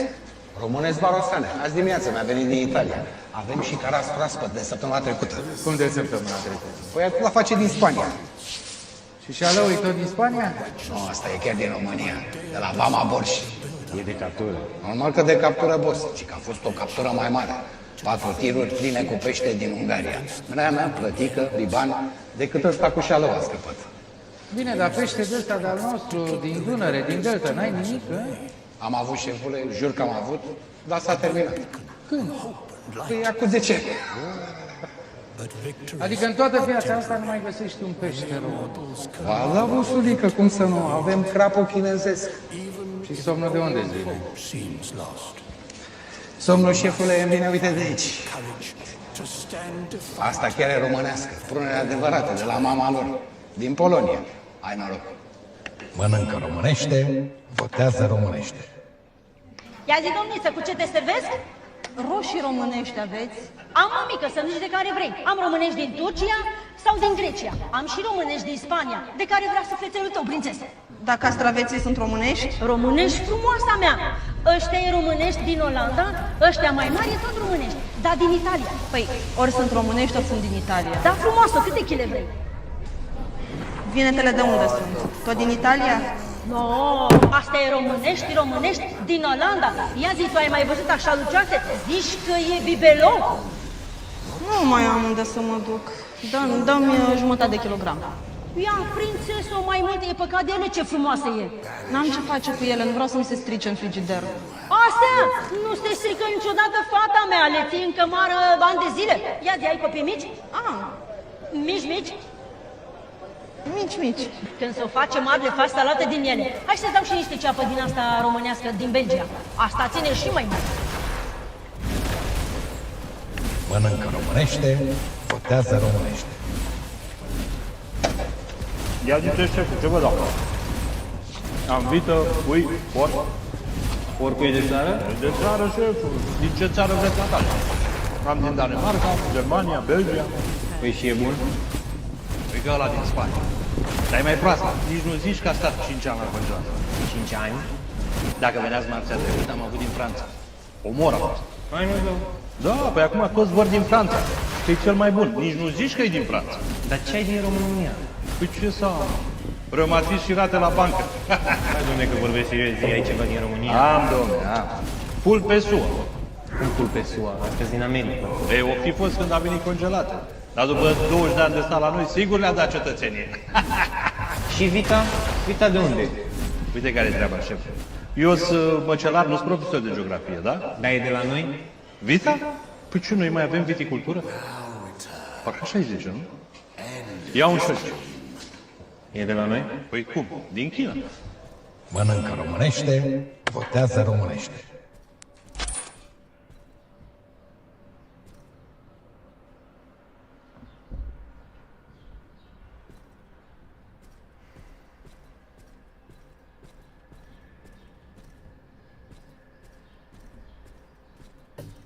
What the fuck is going on, man?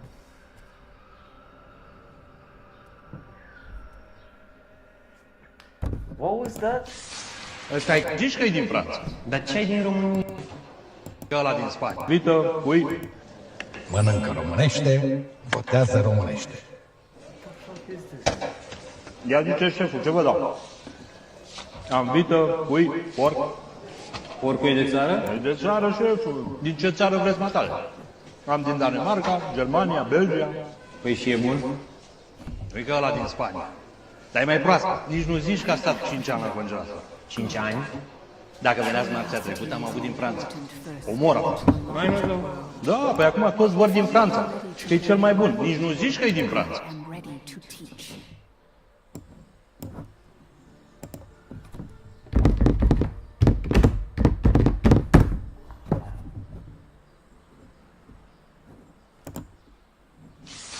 Ăsta e crab românesc? Românesc barostane. Azi dimineață mi-a venit. Am vită, ui. Mănâncă românește, votează românește. Ia zice șeful, ce vă dau? Am vită, ui, porc. Porcul e de țară? E de țară, șeful. Din ce țară vreți matale? Am din Danemarca, Germania, Belgia. Păi și e bun? Păi că ăla din Spania. Dar e mai proaspăt. Nici nu zici că a stat 5 ani la congelator. 5 ani? Dacă veneați marțea trecută, am avut din Franța. Omor a fost. Mai nu rău. Da, păi acum toți vor din Franța. Și că e cel mai bun. Nici nu zici că e din Franța. Dar ce ai din România? Păi ce să am? Reumatism și rate la bancă. Hai, dom'le, că vorbesc serios, zi, ai ceva din România? Am, dom'le, am. Full pe SUA. Cum full pe SUA? Astăzi din America. Ei, o fi fost când a venit congelată. Dar după 20 de ani de stat la noi, sigur le-a dat cetățenie. Și Vita? Vita de unde? Uite care e treaba, șeful. Eu sunt măcelar, nu sunt profesor de geografie, da? Da, e de la noi? Vita? Păi ce, noi mai avem viticultură? Parcă așa-i zice, nu? Ia un șoci. E de la noi? Păi cum? Din China. Mănâncă românește, votează românește. To use their strength to keep the relentless demons at bay. To be a beacon. Yeah, But victories are temporary, and the immortals can never relent or yield. Even if all hope seems lost, they must find the courage to stand defiant for all time.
What is the mission?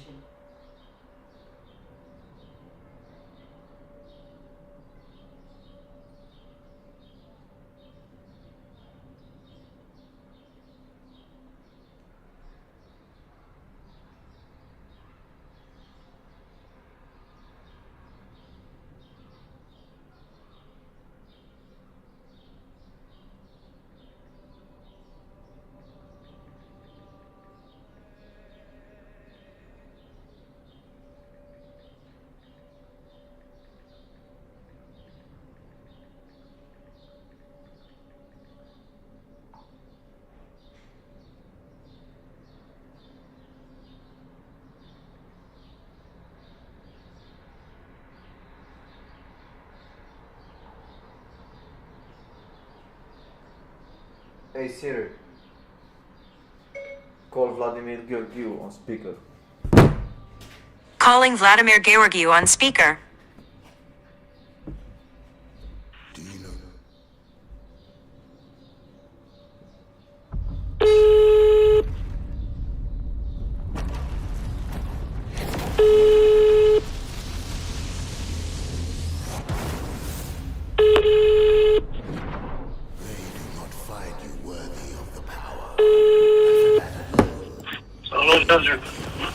Salut Vladimir, ce mai zici?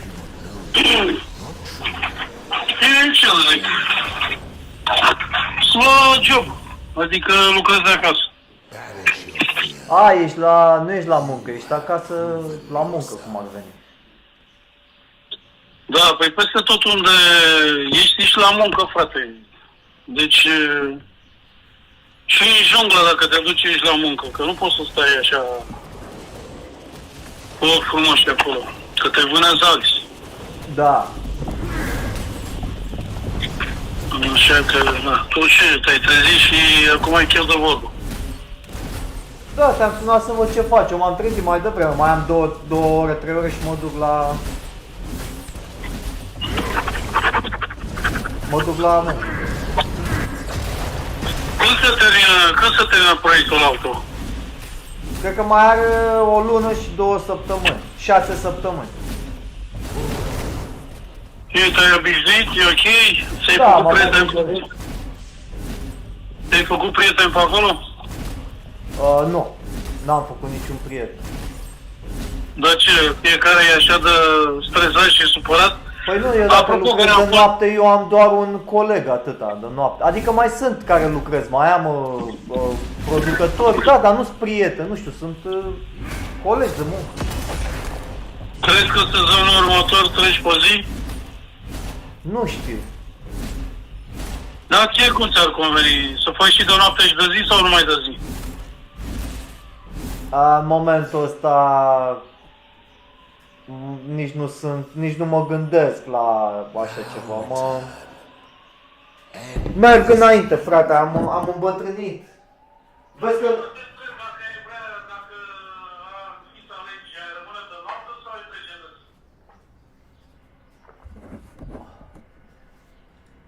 Probabil de zi, de dimineață. Deci te obosește regimul ăsta? Că nu sunt unii oameni care își găsesc un echilibru și lucrează noapte. Nu mă obosește, frate, că am terminat aseară pe la 3 eram acasă, 3 și ceva. Și ce nu-ți convine așa? Adică... Ba da, e ca și cum mă duc seara la muncă și vin mai pe seară, știi? Și după aia mă culc și m-am trezit pe la 11-12 așa. Hai nu, că e bine. Cum pot să-ți plătească ăștia sănătatea și pensia și niște chestii? Da. Până când se încud lucrurile, eu zic să tătănezi ușor și dacă îți convine, s-ar putea de zi să fie mai putai decât de noapte. E posibil.